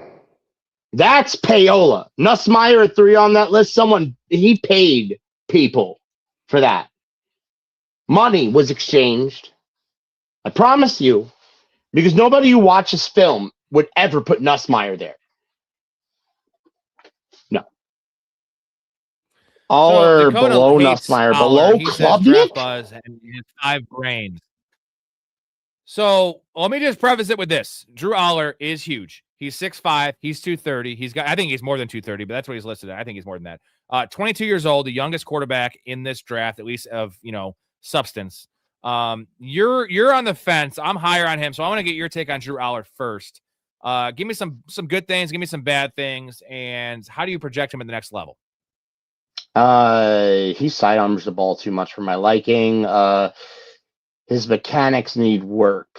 He, I think, benefited from 2 very good to great running backs. Benefited from Tyler Warren being his tight end. That being said, big body, knows where to put the ball. His ball placement's okay. If I were to give him a player comp, it'd be Daniel Jones. Like, he's the guy that looks like Daniel Jones to me, not Fernando Mendoza. If you were to, because Aller, he buries his shoulder into people. He's kind of got that whole vibe of I eat crayons for breakfast and run my head into the wall, and I play football, and I eat nails, and I crap thunder and eat lightning and piss fire, and he's got like that kind of mentality. He's a gamer. I like that about Aller. He could have went to the pros last year off of a great season, but he decided to run it back in 2025 when he probably should have went last year. Truthfully, I think now he's probably regretting the decision. But Aller, to me, is the 5th quarterback. He's definitely ahead of Klubnik. He's ahead of Nussmeier. He's ahead of a lot of the others on this list. But I don't think his ceiling is that of a Hall of Fame or a true franchise quarterback. I think his ceiling is Daniel Jones. His floor, though, is more of like a Ryan Fitzpatrick. Like he's going to be like one of these guys that could bounce around and start. Like, if he gets the opportunity to start ever, he'll be a guy that could bounce around and start, like a bridge starter. I could see Aller being a bridge starter in the NFL. His big moments have been a problem, and he has, a lot of guys rise to the occasion. He has done the opposite, and you know what? It's easy to blame him. Penn State is not a quarterback factory. I don't necessarily trust the staff there, so I don't think he didn't have any great weapons. I know the running backs are NFL players, and I'm not going to deny that. But in terms of actual NFL caliber weapons and play calling, he didn't have it. He was raw. I understand all these things. The tools are there. I know you don't like the arm strength like I do. The dude spins the ball. It literally reminds me of Josh Allen, the ball coming out of his hand. And Josh Allen was really raw coming out of Wyoming. Really raw. Now, he doesn't have Josh Allen's athleticism, maybe 75% of it. It's closer to Jackson Dart's. And I didn't like the Jackson Dart film in Ole Miss. I didn't like it. And I was wrong on Jackson Dart. Now, maybe it's me, kind of moving the needle the other way too much and being like, I missed on Jackson Dart. And I see a lot of those traits in Drew Aller, and I really do. And when I watched Jackson Dart's film in college, I just saw a bunch of deep balls, and they were well-placed deep balls, and it was a lot of putting my head down and running, which he did in the NFL. And Drew Aller, actually, I feel like he'd be a guy that runs more, where I think Jackson Dart did the same thing. He ran more in the pros than he did in college, because in college it's a lot easier. You have clean pockets, and you have you're facing third, essentially guys that aren't even making the NFL a corner, and he's throwing to Trey Harris, for instance. Like, that's a nice matchup. But I don't think Drew Aller had that. Watch Daniel Jones's highlight tapes coming out of Duke, and then rewatch Drew Aller's highlight tapes and game film. You're going to see a lot of striking similarities.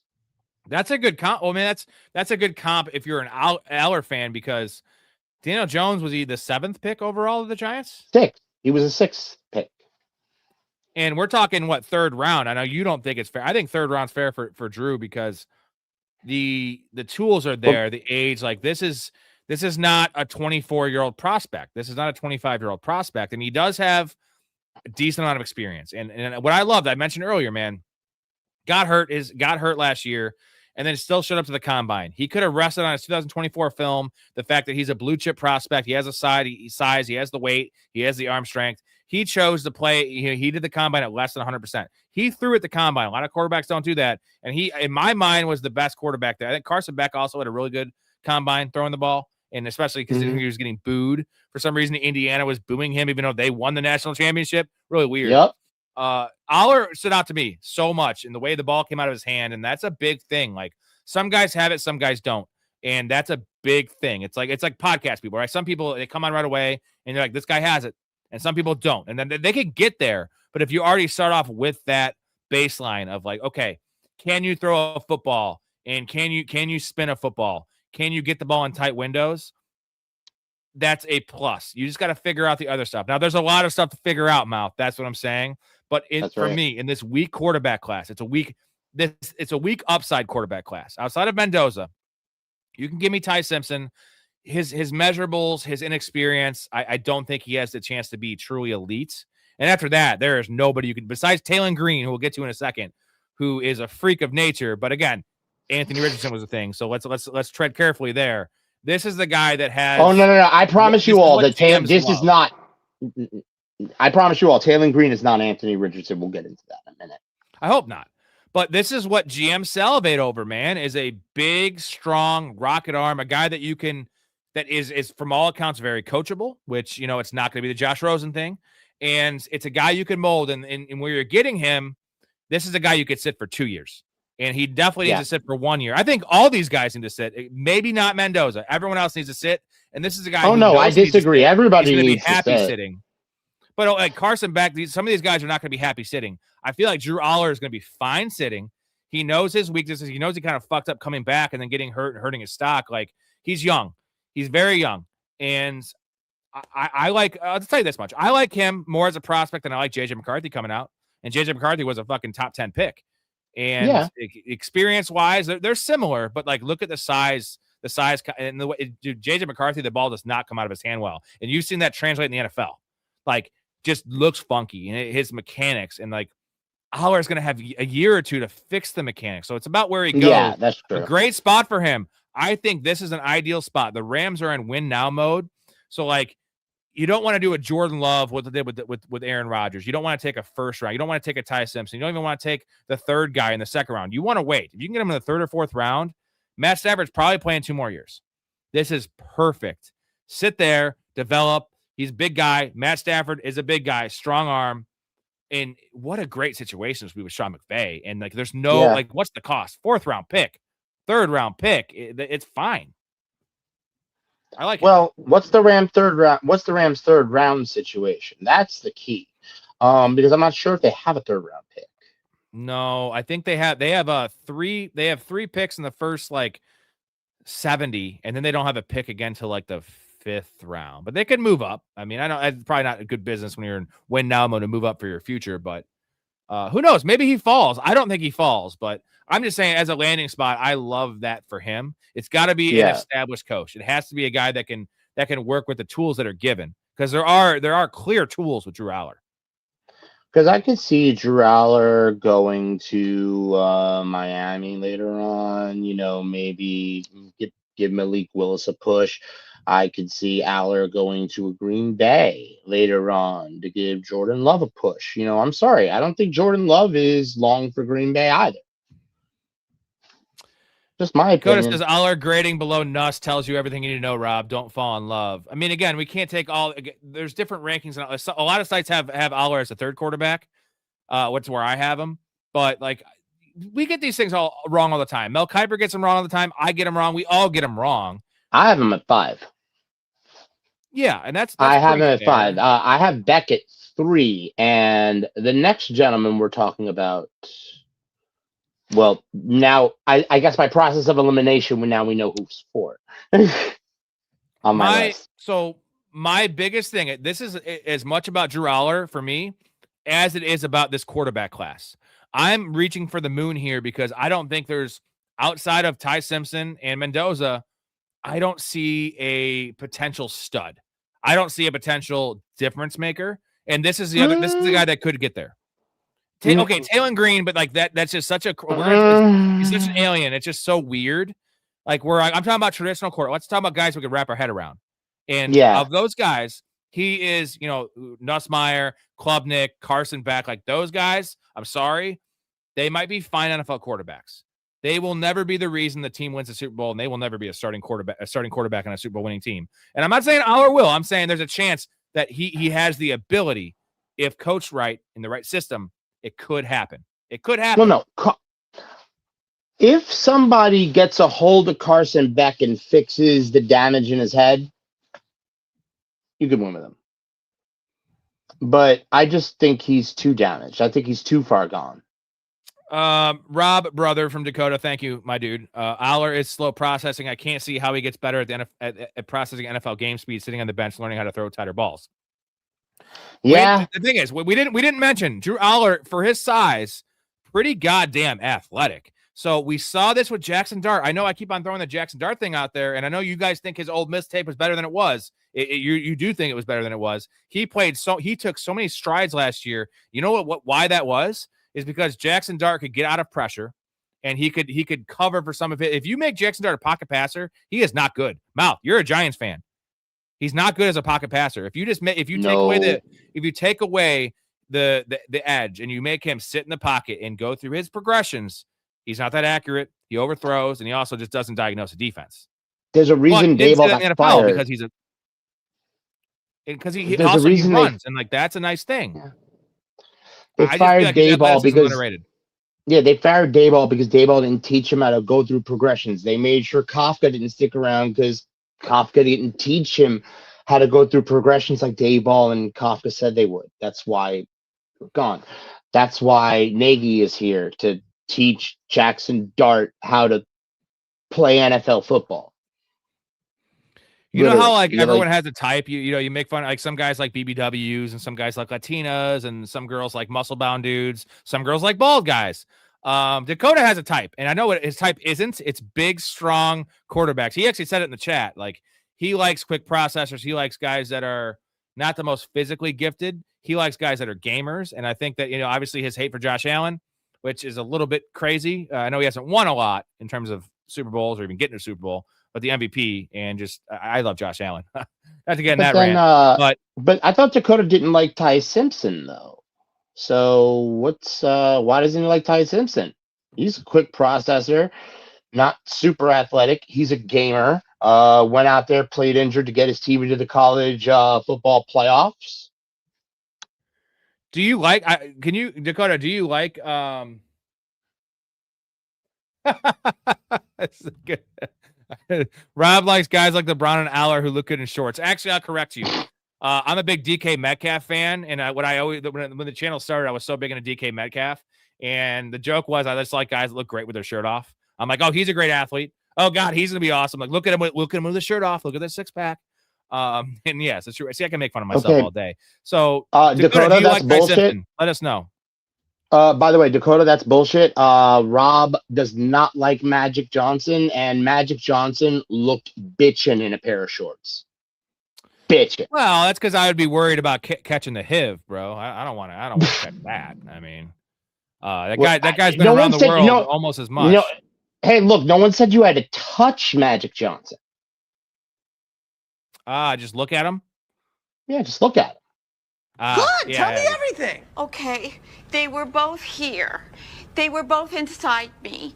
Eduardo was in my mouth and Luther was in my butt. Oh my God, no, don't tell me everything. What? No, what? Damn it, Bonnie. Eduardo who? Sanchez. Holy shit, tell us more.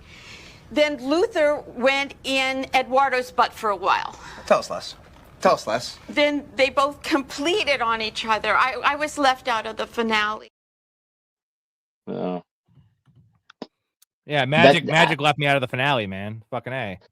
I thought that was live commentary of Game 7, Celtics Lakers, Game 7, 1984. That's what I thought that was. They left Kareem out of the finale. Dar says you disrespected Fitzmagic. Was balling for shit teams his whole career. I mean, he was playing for shit teams. He was fine. I mean, he was good. His career record. I'm not disrespecting, but it was. Hey, look, if Aller has a career like Fitzmagic does, out of this quarterback class, you should be like on your knees thanking whatever sky person or deity you worship. All right, seriously. How many years did he play? 15. Yeah. If any of these quarterbacks stick around 15 years, I think that's their point. Is this draft class is going to be filled with flameouts, and hopefully it's not Mendoza. We needed one more good franchise quarterback here before next year's draft. How many Josh Rosens are in this draft, do we think? Well, no, we're not going to have any because there's not going to be a bad like even Ty Simpson probably won't go that high. I know you said there's a chance, but like 10th overall. No. The only one that could be is Ty Simpson because a third-round quarterback flaming out's not damaging to your franchise. A 10th overall pick is very damaging, and that was extremely. Hey, you know what? It wasn't as bad as Trey Lance, though. I mean, I know you like Trey Lance, but that was. Thank God for Brock Purdy, my guys, for the Niners. I don't like Trey Lance. I just think Trey Lance is. The only reason I'm even giving Trey Lance half a chance is because of the draft capital. Like, and that's why that's the same thing for me and Anthony Richardson. I have the same feelings for Anthony Richardson and Zach Wilson and anybody that was drafted in the first round that failed. Yeah. All right, let's move on to a good guy to talk about here. This is Taylon Green. This is going to be. I don't have any notes on Taylon Green because it's just so weird, and we've never seen anything like it. So they have him at 7. He should be higher than this, but there's also the chance that now he said the combine mouth that he is not. They asked him, that also let's not forget Lamar Jackson was asked about switching positions at the combine, and they asked Taylon Green the same thing. He says, "I'm a quarterback. I'm going to be a quarterback." So he doesn't want teams even to approach him with this, oh, will you be open to playing tight end or wide receiver or any of these things? So yeah, watch 7, his game film. Watch his game film. There's no reason for him to switch positions because he's an alien and a mutant. And unlike Fernando Mendoza, the consensus #1 quarterback and #1 pick in this draft, he does something that Mendoza doesn't do. That which all quarterbacks should do at especially the NFL level. Keeps his eyes up, keeps his head up. He does. He's aggressive. He's aggressive throwing the football. He plays under center. He's used to playing under center as well. He actually takes snaps in shotgun and under center. He knows how to do both. He could run RPOs. He could run play action. When he runs, he looks like a freaking gazelle. It's like watching a majestic creature. He's not a creature, but he's like watching a majestic creature, like a legendary Pokemon fly through the sky. And you see like shards and freaking flowery shit fly off of him, like, like legendary shit happen. Like it's impossible to tackle him. I got it. I just thought of it. I got it. So you've seen Avatar, right? The first time that Jake gets in his Avatar body and he's running, that's Taylon Green. Yes. The same body type. It's just like, and you see the humans around him, they're all super small and slow. That's Taylon Green. He's an Avatar. Yeah, but good luck tackling that though, because you can't wrap you can't wrap his legs because his strides are so crazy. You can't even wrap your arms around his legs to wrap him around in a leg tackle. You have to go up and body tackle this 6'6" monster that's running at you at about 25 miles an hour on burst. And by the way, he changes direction at the drop of a hat like Anthony Richardson would on a cut route. You ever notice that? He's freaking nuts. That's Lamar Jackson to his game in the size. So let me give you my relationship with Taylon Green. So in 2024, I was following all my buddies' college football bets, and in Arkansas covered a lot. So he bet on Arkansas like 6 times. So I don't watch college football that much. So I was just blindly following his picks. So I watched a lot of Arkansas. That was probably my most watched team. And I was watching this guy. I was like, Taylon Green. I was like, I loved him because it was no play was dead. Obviously, the 30-yard rush on a drop of a hat. And I never thought he was an NFL caliber player. I was like, he's so tall. He's so weird release. Not the strongest arm for his size, but strong enough. And so I watched a lot of Taylon Green. And then obviously the combine happened. He had a down year. They got their brains beaten in this season, but they were competitive. They lost a lot of games like 41-35. So let me just combine stuff and the percentiles that we're talking about, because Anthony Richardson blew up the combine 3 years ago. Blew it up. Things we'd never seen from the size, speed, even the arm talent, but had no experience in college, where Taylon Green actually has the experience. So here's the percentiles, the crazy stuff. Height, 6'6", 95 percentile. His wingspan, 100 percentile. 40, 4.36, 100 percentile. And that's at 6'6", 230 pounds. 10-yard split, 1.55, 96 percentile with that size. Vertical jump, 43.5 inches, all-time record for a quarterback. That's almost an all-time record for any player. 100 percentile. Arm length, 97 percentile. Broad jump, 134, 100 percentile. It's not just one category. It's not just 3 categories. It's every category. We've never seen anything like this. And I'm saying this is 3 years removed from us saying we've never seen anything like this with Anthony Richardson, right? And then a couple years before that was Cam Newton. And Cam Newton was a little bit better in real life than these other guys. Yeah. Experience, pedigree, Auburn, I get it. But this guy is almost in between the two, right? He's not Cam Newton, clearly, but he's not Anthony Richardson with a half year, not even a full year starting at Florida, where he was not even very good. No. He has better stats than what Richardson has, more experience, and the freak that he is. You know what it was? This Anthony Richardson was like Kevin Durant, very freakish, very good. Taylon Green is like Wemby. He's like Wemby out there. It's something we've never seen, but is it going to translate, Mouth? And do you see a path for a team? And what kind of team is that that's going to be like, you know what, we're gonna make this guy work. It's a 2-year project. We're gonna sit him down and we're gonna polish him up a bit. The Jets have to take a quarterback in this draft. I keep repeating that over and over again, because if they don't get Ty Simpson or Carson Beck, they're going to take Taylor Green. They have to walk away with a quarterback in this draft. So one of these QBs will be a Jet. By the way, he's my 4th ranked quarterback. If I haven't mentioned that or done enough of before Horsemanstein. Just because the upside, I had to him at 5 because it's a bad class. Like I said about the same thing with Drew Aller, right? I'm going to go with the potential game breaking. He's the only other guy, right? But it's hard for me to even say that because I don't know what this is. Nobody knows what this is. By the way, I have him very close to switching out with Carson Beck because of the insane combine and the fact that he has the years of experience. But I made sure when I studied his game film, I studied his game film from his worst season, which was 2025. And I still find him to be a mutant alien with unbelievable skills, and he just had no weapons but Omega Blake. Like, literally, he had no weapons but Omega Blake.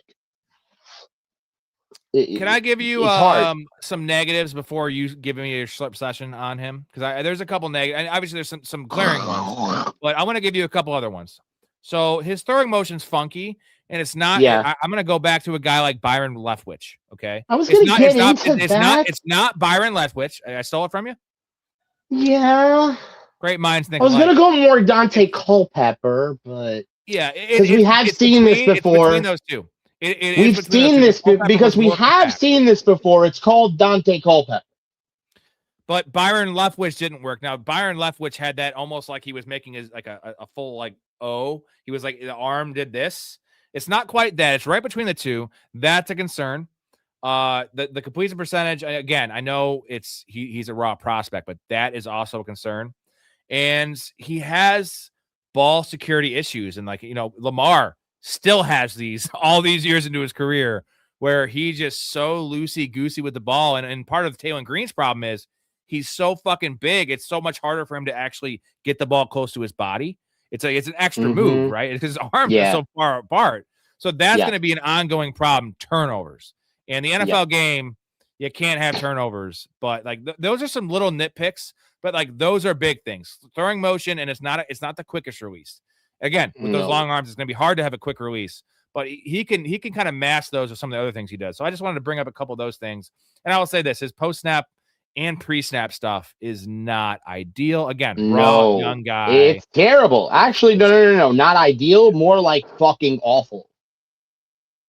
Okay, we'll just go straight into the nitty-gritty and tell the truth here on Professional Fanatics. Effing awful is his pre-snap and post-snap actions, and great. He needs his O-lineman to do everything for him, from change protections, call audibles, and all that shit. But this is why it depends where he lands. This is why I keep saying the Jets. And I know everybody keeps on, and I know what you're thinking.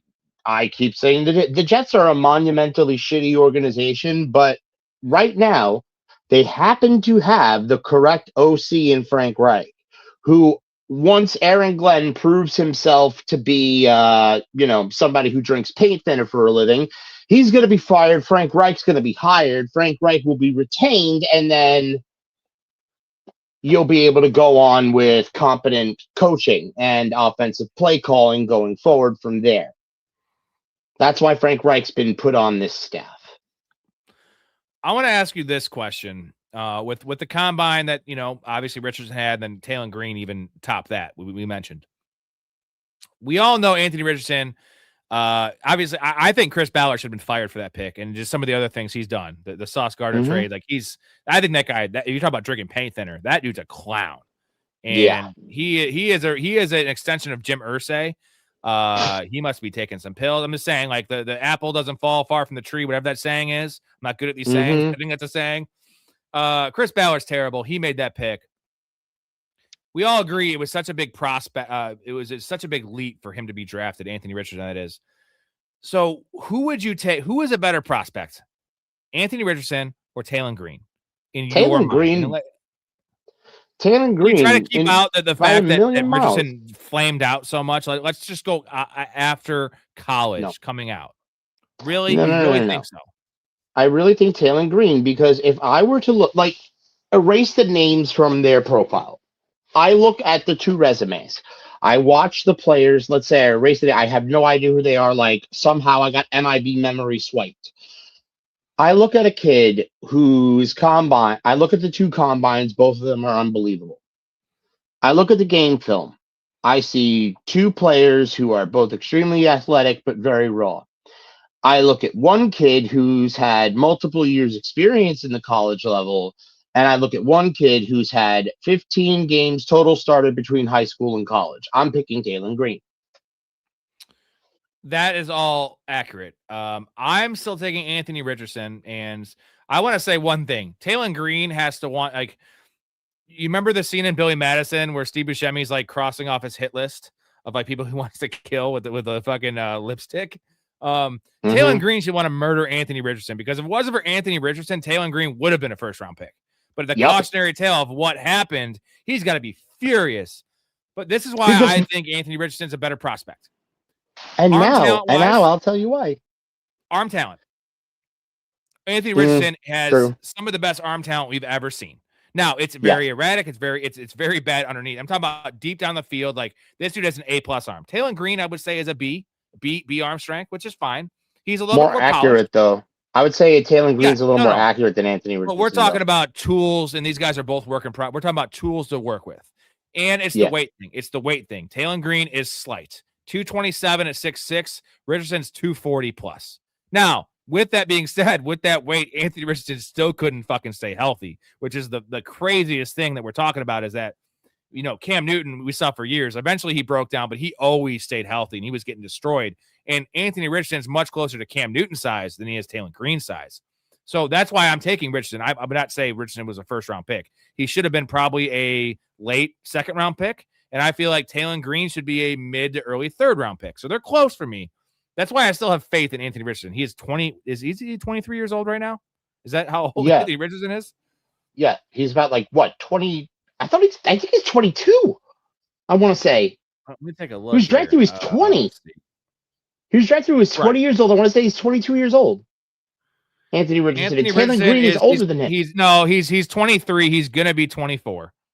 So they're about the same age then, right? Yeah, Taylor Green's older than him. No. Taylor Green is 6 months younger than Anthony Richardson. Okay. I'm just saying. Sorry. So I would still personally I want Anthony Richardson right now over Taylor Green. I'm sorry, I do. He's 6. He's at NFL experience. It's not been good. Okay, right now. No, but the thing is, you can fetch Anthony Richardson right now for a 4th round pick. Is that fair? Yeah, you can. I think you can fetch Taylor Green for a 4th round pick. Okay, I guess it's close then. I guess it's close. Because I don't think the Jets are taking him any earlier than a 4th round pick, because that's where rumors are speaking about the Jets looking at him to take him if they were going to take a Taylor Green if they miss out on Simpson and Beck. Do you have any other landing spots that come to mind that could work besides the Jets? Obviously, you always throw the Ravens out there as a project behind Lamar. Now, obviously, you don't want him as your backup. Eagles. And the Eagles could use him in a plethora of ways. A Taysom Hill. Now, whether he'd be willing to do it too, because they're not switching his position. To say, hey, kid, play 6 snaps, line up in the backfield with Jalen Hurts and Saquon Barkley, and fuck teams' minds up, dude. Yeah, and let me tell you something else. Taylor Green, if you look at comps, they comp him to Jalen Hurts. They say Jalen Hurts with a better arm. Yeah, I did not like Jalen Hurts' film coming out, and he went 50th overall, I think, in the NFL draft. But the difference is Jalen Hurts is no denying a real man. Like that dude is one of the strongest lower bodies, strongest players ever. Like that dude's there's a reason the tush push was a thing. It's because that guy is a superhuman. Also ran a 4.5, which is pretty goddamn good for that weight. I don't know what happened to Jalen Hurts' speed, by the way. It's gone. You know, the tush push probably took it out of him. He's got to be 4.7 now. Well, multiple leg injuries too got it out of him. He's had multiple lower body injuries over the course of his career. Let us know in the chat what you guys think of Taylor Green, because this is just a very hard player to dissect. Again, the the thing is, we have a comp. We have a recent thing that just happened with Anthony Richardson. It's really close. Just everything about him besides the experience. And then what you said, Mouth, is that Taylor Green has multiple years playing in the SEC on a bad team, which I always say I like my quarterbacks coming out to build character by getting their brains beaten in and playing on inferior teams, opposed to the, That's what I'm why saying. I'm Alabama and Ohio surprised he's State not higher on never, you. never work. I'm surprised you don't have him higher than Aller. Five's pretty high. I mean, I'm surprised you don't have him higher than Aller, though. That's what I'm saying. Like, I was surprised that you didn't have Taylor Green a little higher than you did. You know what's funny is that me and Storey did our pre-combine show, and no one was talking about Taylor Green before the combine, before he like lit it on fire. And we both talked about him for 10 minutes, how much we love him. And we also talked about Mike Washington. Now we're like lower on, because I'm not going to change my perception of a player because of Underwear Olympics as much. I'm going to, no. it reaffirms what I liked about him, but we already knew me and Storey already knew Mike Washington and Taylor Green, maybe not to the degree they blew it up. We already knew they were that elite of athletes. So like the rest of the world that isn't as in tune with it is just like, they're like, oh my God, this guy, I never heard of him. It's like, I've been watching Taylor Green for 2 years. I've known about Mike Washington since I started watching film, and I was like, this guy's Raheem Mostert. I knew about this. So like, it doesn't change the blemishes I see in their game. Like, I'm not going to just disregard some of the issues I've seen with these guys, because clearly there's issues with these guys. I mean, Taylor Green especially. So. Yeah, of course. I mean, you have to wonder about his ability to stay in the pocket and play in structure. You have to wonder about, can he actually stand and deliver a football? He's always running out of the pocket. He's always rolling out. Can he actually, like, he has to stand and play in structure in the NFL. He's not going to be able to run away from these DNs in the NFL. It's just not going to happen. Like, when guys like Myles Garrett are chasing him down, I don't care how fast you run, you're not faster than Myles Garrett. All right, we have let's do a little power round. We have 3 more quarterbacks to talk about, but they're going late. We have, let's see, it's the South Dakota guy. So it's Cole Payton, Sawyer Robertson, and Diego Pavia to talk about. I have to go to the bathroom and real quick pee and then grab a beer before we talk about these guys. So I'm going to play a clip here. And Mouth, if I'm not back in time, you can start with, let's just do a broad discussion. A couple guys you like, a guy you like, guy you hate, a guy you see some upside in. I'm going to play a clip, and then I'll be back with those 3 names. Let me get a long one. Here you go. My favorite. Key and Peele. Shout out Key and Peele. Jay Quellen. No Jay Quellen here? Do you mean Jacqueline? Okay, so that's how it's gonna be. Balake. Where is Balake at? Yes, sir. My name's Blake. Are you out of your goddamn mind? Do you want to go to war, Balake? No. D Nice. Is there a D Nice? Do you mean Denise? Son of a bitch. Aaron. Where are you? Where is Aaron right now? Here. I said it like 4 times, so why didn't you say it the first time I said Aaron? Because it's pronounced Aaron? Son of a bitch! And we're back. So the only thing I'm gonna say about the rest of this list, Diego Pavia, who Dakota has been putting over Mr. Aller all show long with the commentary. I get it.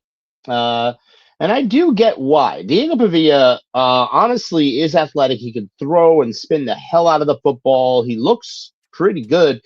The only problem is he's about the same size, height, weight, and stats and stature of the Garden Gnome, Mr. Kyler Murray. That's the big problem with him. And if Kyler Murray did not just get benched and disgraced and sent away for Jacoby Brissett, then maybe Diego Pavia would be higher up on this list. Diego Pavia would be looked at as a bigger and better prospect. Look, you could throw all the Jeff Garcia is a perfect comp. I think Pavia could have a career in the NFL.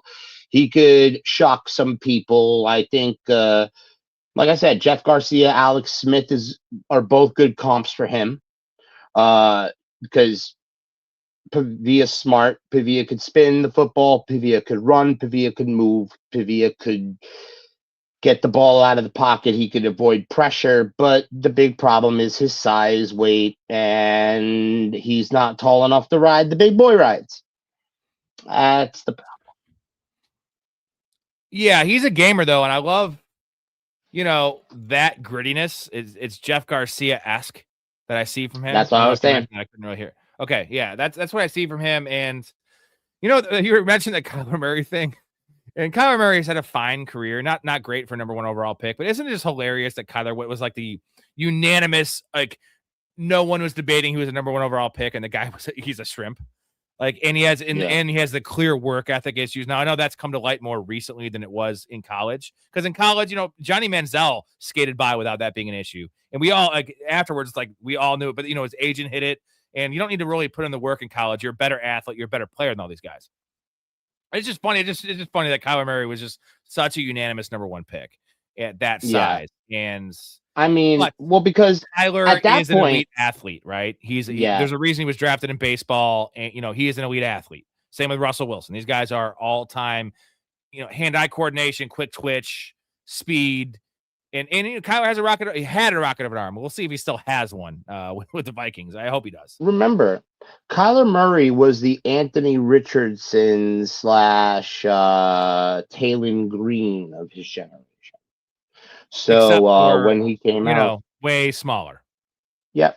So that's why when you see guys like Taylon Green and now Diego Pavia and guys like this in this draft class, guys who maybe would be 2nd, 3rd round picks in other years.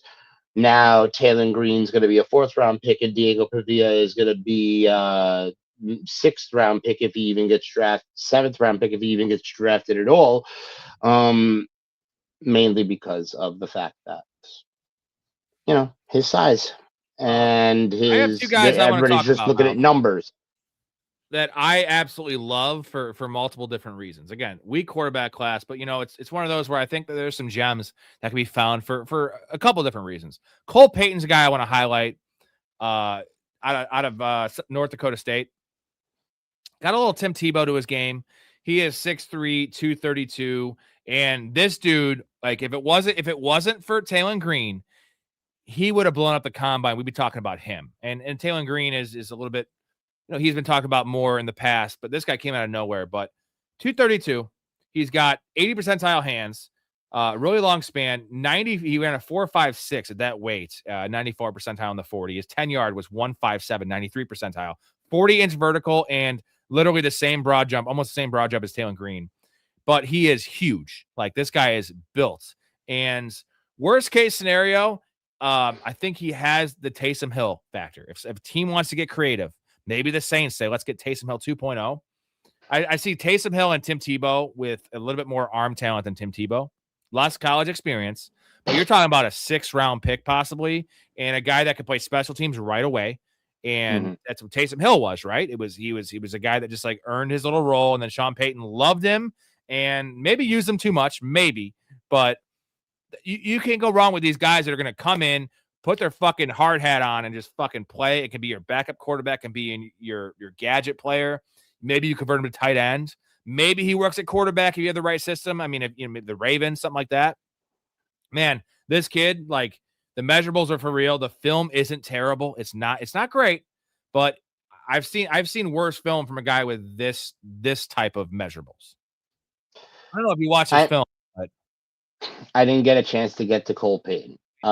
But the one thing I'll say is if the measurables work and his combine works with this quarterback class, if it's round 6, round 7, the one thing we've seen is in the NFL lately, look at the Houston Texans. They're a perfect example of this. And look at the Indianapolis Colts. Look at the 2 seasons and look at how they went.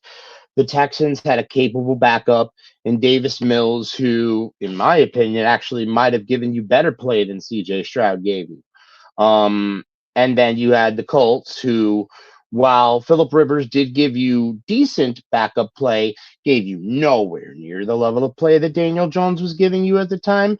And while Phillip Rivers gave you play that didn't lose you the game, he wasn't playing well enough to win. You need, I think, in today's NFL, especially with the way quarterbacks are getting injured, even with the way the league's protecting them. You need 2 quarterbacks on your roster that can help you win football games. And what I love about this is most of these quarterbacks, I mean, most quarterbacks in general that are drafted flame out and don't help your team at all, right? It's not like, you draft a Austin Eckler type and they can contribute on special teams typically and maybe find a little role as a third down back. Quarterback is really black and white. It's hit or miss, right?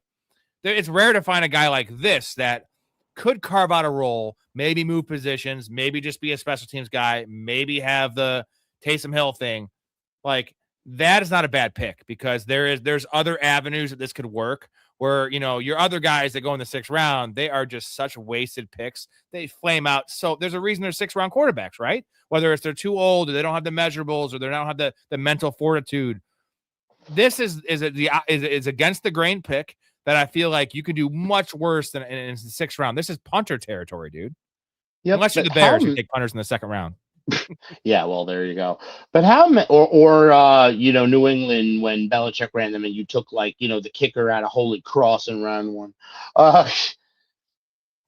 But how many of these quarterbacks can we actually have this conversation about? Not just Taylor Green or Cole Payton. We sort of had this conversation about Klubnik earlier on in the show where he looks like where he has the field vision of a running back. A couple of these guys look like they could be wide receivers if they really wanted to be. Some of these quarterbacks in this draft class, they look like players that have other uses or that had other uses. They just had to kind of put them at quarterback because that's just kind of where they fit. It's like that's the kind of quarterback class this is. Athletes that just happened to play quarterback, not quarterbacks that are athletic. These are athletes that just happen to play quarterback. That's the kind of draft class this is at this position, ladies and gents. It's not great. Last name, I just want to touch on real quick. Sawyer Robertson. I got turned on to this guy just by watching a lot of Michael Trigg film, the tight end out of Baylor. Big fan of Michael Trigg. He's kind of been really quiet in the draft process. Didn't do a lot in the combine. Did measure in Michael Trigg as the longest wingspan ever recorded by a tight end. But that's neither here nor there. But watching a lot of Michael Trigg got me turned on to this guy, Sawyer Robertson, and he's a big boy. Let me get my note. I don't have a lot of notes on him, but so he is 6'4", 216. So a little light, but what he reminds me of is a bigger Baker Mayfield. And again, nothing like Baker coming out of college, but like that mindset, he is going to go criminally undervalued in this draft. And they have him down at 10, not down at 9. Like I want him. I like him over Klubnik. I like him over Carson Beck and Nussmeier. I know that might sound crazy. I like him.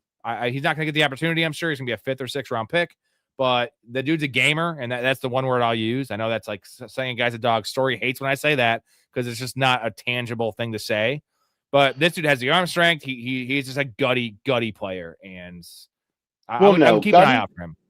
Well, no, guttiness and grittiness matter. I'm sorry to everybody that, wants to say, no, it doesn't matter, statistics matter, and, all of this matters more than anything. That's just the Bill James thing, right? Bullshit. The Moneyball thing. No. Once that happened, it changed everything, right?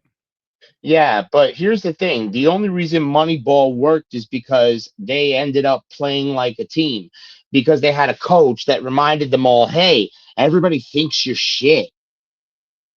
Remember, there was a whole emotional aspect behind Moneyball, too? Like, look, the Pittsburgh Pirates play Moneyball all day. They don't win. It's the island of misfit toys, right? No one wants you. Exactly. Same thing with Tampa. But then Tampa goes out and wins because they hire, people to coach them and, train them that actually know what the crap they're doing.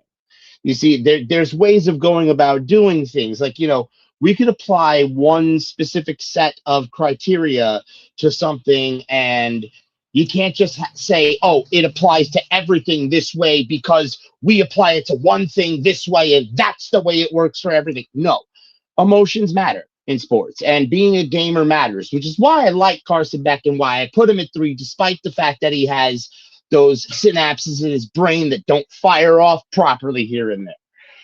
Because I like the idea of Carson Beck, if you get what I'm saying. Well, because my entire list of this entire draft list is the idea of what these players can be, not what they actually are. If we actually gave it to you as to what they are, none of them should even be playing in the fucking CFL. You know, this is how bad this quarterback class is. We're really trying to grasp at just about every straw we can to give you as much good information about these people as we can without sounding like campy ESPN style analysis, like, oh, you know, he put some great air behind the football. And blah, blah, blah, blah, blah. We're trying to give you stuff that you could actually take and use, that you could apply when you're picking your fantasy teams and you're looking through and you're going into your dynasty drafts. What did Rob say about this? What did Mouth say about that? And this is the last chance you've got right here, right now. This very moment. This is your last chance to sign up for the Patreon. I found a clip. I found an ESPN clip that you're talking about ESPN, how they're just saying dumb shit all the time. Here it is. Simple Jack, the story of a mentally impaired farmhand who can talk to animals, was a box office disaster that many critics called one of the worst movies of all time. Got a good brain. I think you've got a fine brain, Jack. You make me happy. But now the question is, can speed... By the way, that was live. Simple Jack. Yeah, by the way, that was a live reenactment of Skip and Shannon. 100%. And we have Dakota in here saying, must sleep, friends. Solid show. Appreciate you, Dakota. You're the man. And I got to say a shout out to the community. And you guys know who you are. They're tuning in every single show in March. And, you know, we're all going to get smarter together. That's one of the biggest things for me is I've been playing fantasy for so long. And I started the show for the specific reason of, I talk football all the time with my buddies. And we're just like, why not record this, right? But getting different perspectives, even in the chat, for instance, like gaining, besides his Josh Allen hates and Drew Aller hate, I'm kidding. But you know what? That's a perspective. And I'm going to respect you because Dakota knows his shit.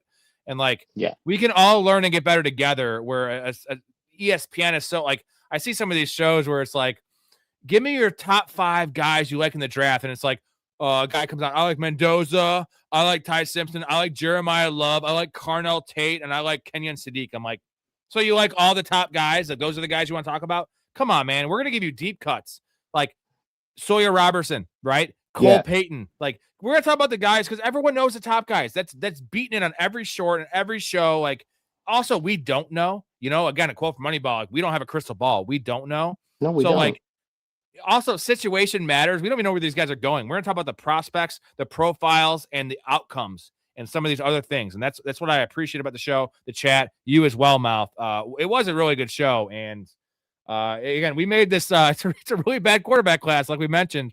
But there's always, you know, the Brock Purdy thing. Brock Purdy was Mr. Irrelevant. And a better quarterback than this. He was the last quarterback taken. And I know you could say the Kyle Shanahan thing all day. Like, part of it's Brock Purdy. And as a community, as experts, as Mel Kiper and all these fucks, they all whipped on Brock Purdy. No one was talking about him, right? So we want to get ahead of the curve, and like maybe we're right, maybe we're wrong. We're weathermen, especially with the NFL draft. That's the biggest points. But to know these guys, get familiar with them, and whether it matters this year in fantasy, whether it matters next year, whether it matters in 2029, like having an idea of these guys beforehand and an opinion on these guys and being fluid. That's right. Gender fluid too. If you want to change your gender, who cares? You know what? Free country, baby. Or if you don't, I mean, I don't know. Up to you. Yeah. Whatever you want to do. Not me. I don't think I'd be an attractive chick. This beard. I wouldn't either.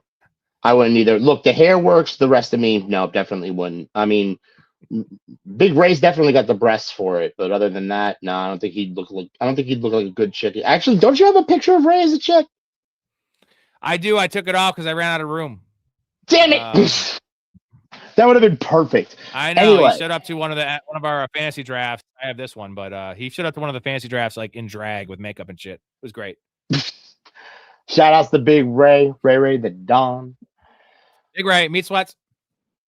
All right. Anyway. Was a great show. Mouth, you're the man. Every single Tuesday, guys, this month, you can check out Downtown Fanatics, which is an extension of his show, our show, combining. We're gonna do running backs next week on Tuesday. Or actually, no, let's do tight ends next week. Let's say running tight backs ends for last.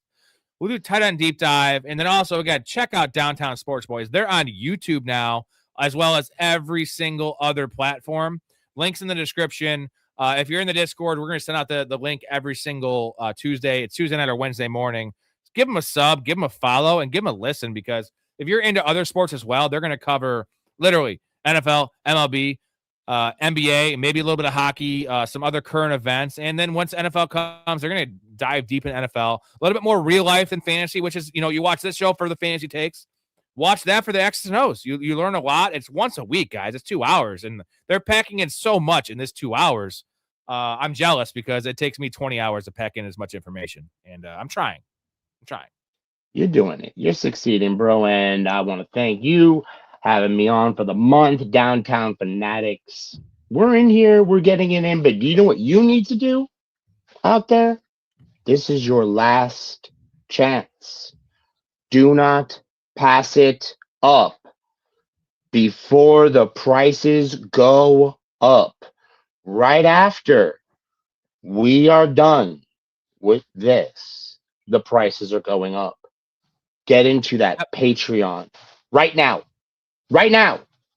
because the prices go up tomorrow. Once tomorrow's stream goes live, the new price structure goes live, and then it goes up every year, and you have to pay going up every year. So guess what? Get it now, same fucking price, man, forever. Get in the community. It's easy. Do it for life. It's for life. Mouth was one of the first ones to sign up for the Patreon when it first dropped, and now look, the channels are thriving. Everyone else in there, like I've never heard one person that's just like, dude, I don't know, man. Like, it's not much money. Also the bets, like it's also. And bro, and guys, let me just tell you something. I have my own pod. I have my own shit. I get my own guests. I do my own thing. I don't need to drop money in a Patreon to come on this show. I don't need to do anything like that. I do it because I love it and I support, because this man right here knows his shit, knows fantasy, and deserves the support. Give it, because that's what we are. We're professional fanatics. We are where sports and fantasy come home. That's what we do. This is Downtown Fanatics. Boy! Damn straight. Check out his show again every Tuesday. If you get in, you can get the links. But either way, just go to YouTube, Downtown Sports. There's 4 other ones that are all posers. This is the newer one. You'll find it. We're gonna work on that, but as well, Apple Podcast, Spotify. Very easy to find. All right, Mouth. Appreciate you coming on. What a great show. Can't wait to talk about the juicier stuff. We're going to get juicier as we go on. Tight ends, decent class. Running backs, okay. And then we're going to end with wide receivers, and that's when the real money is to be made in fantasy, in gambling, all these kind of things. So, again, appreciate you coming on. Love everyone in the chat. Thank you for the few supers I got. Appreciate you, Dakota, if you're still in here. Love your life. Stay positive and respect each other. We'll talk to you soon. Thank you again, Mouth. Out of here. You just seem like a good dude. I thought I'd see if you wanted to grab a beer, that's all. I'm glad you called. We get home safe, Pistol. You got it, Jobin. I'm sorry, what? Nothing. Oh, what'd you say? I don't know. You nicknamed me Pistol, and I just called you Jobin. It means nothing. I'm drunk. I'm gonna call a cab. All right, man. You have my number, yeah? I got you stored in my iPhone. All right. If you need me, call, okay? Oh, man, I'm golden.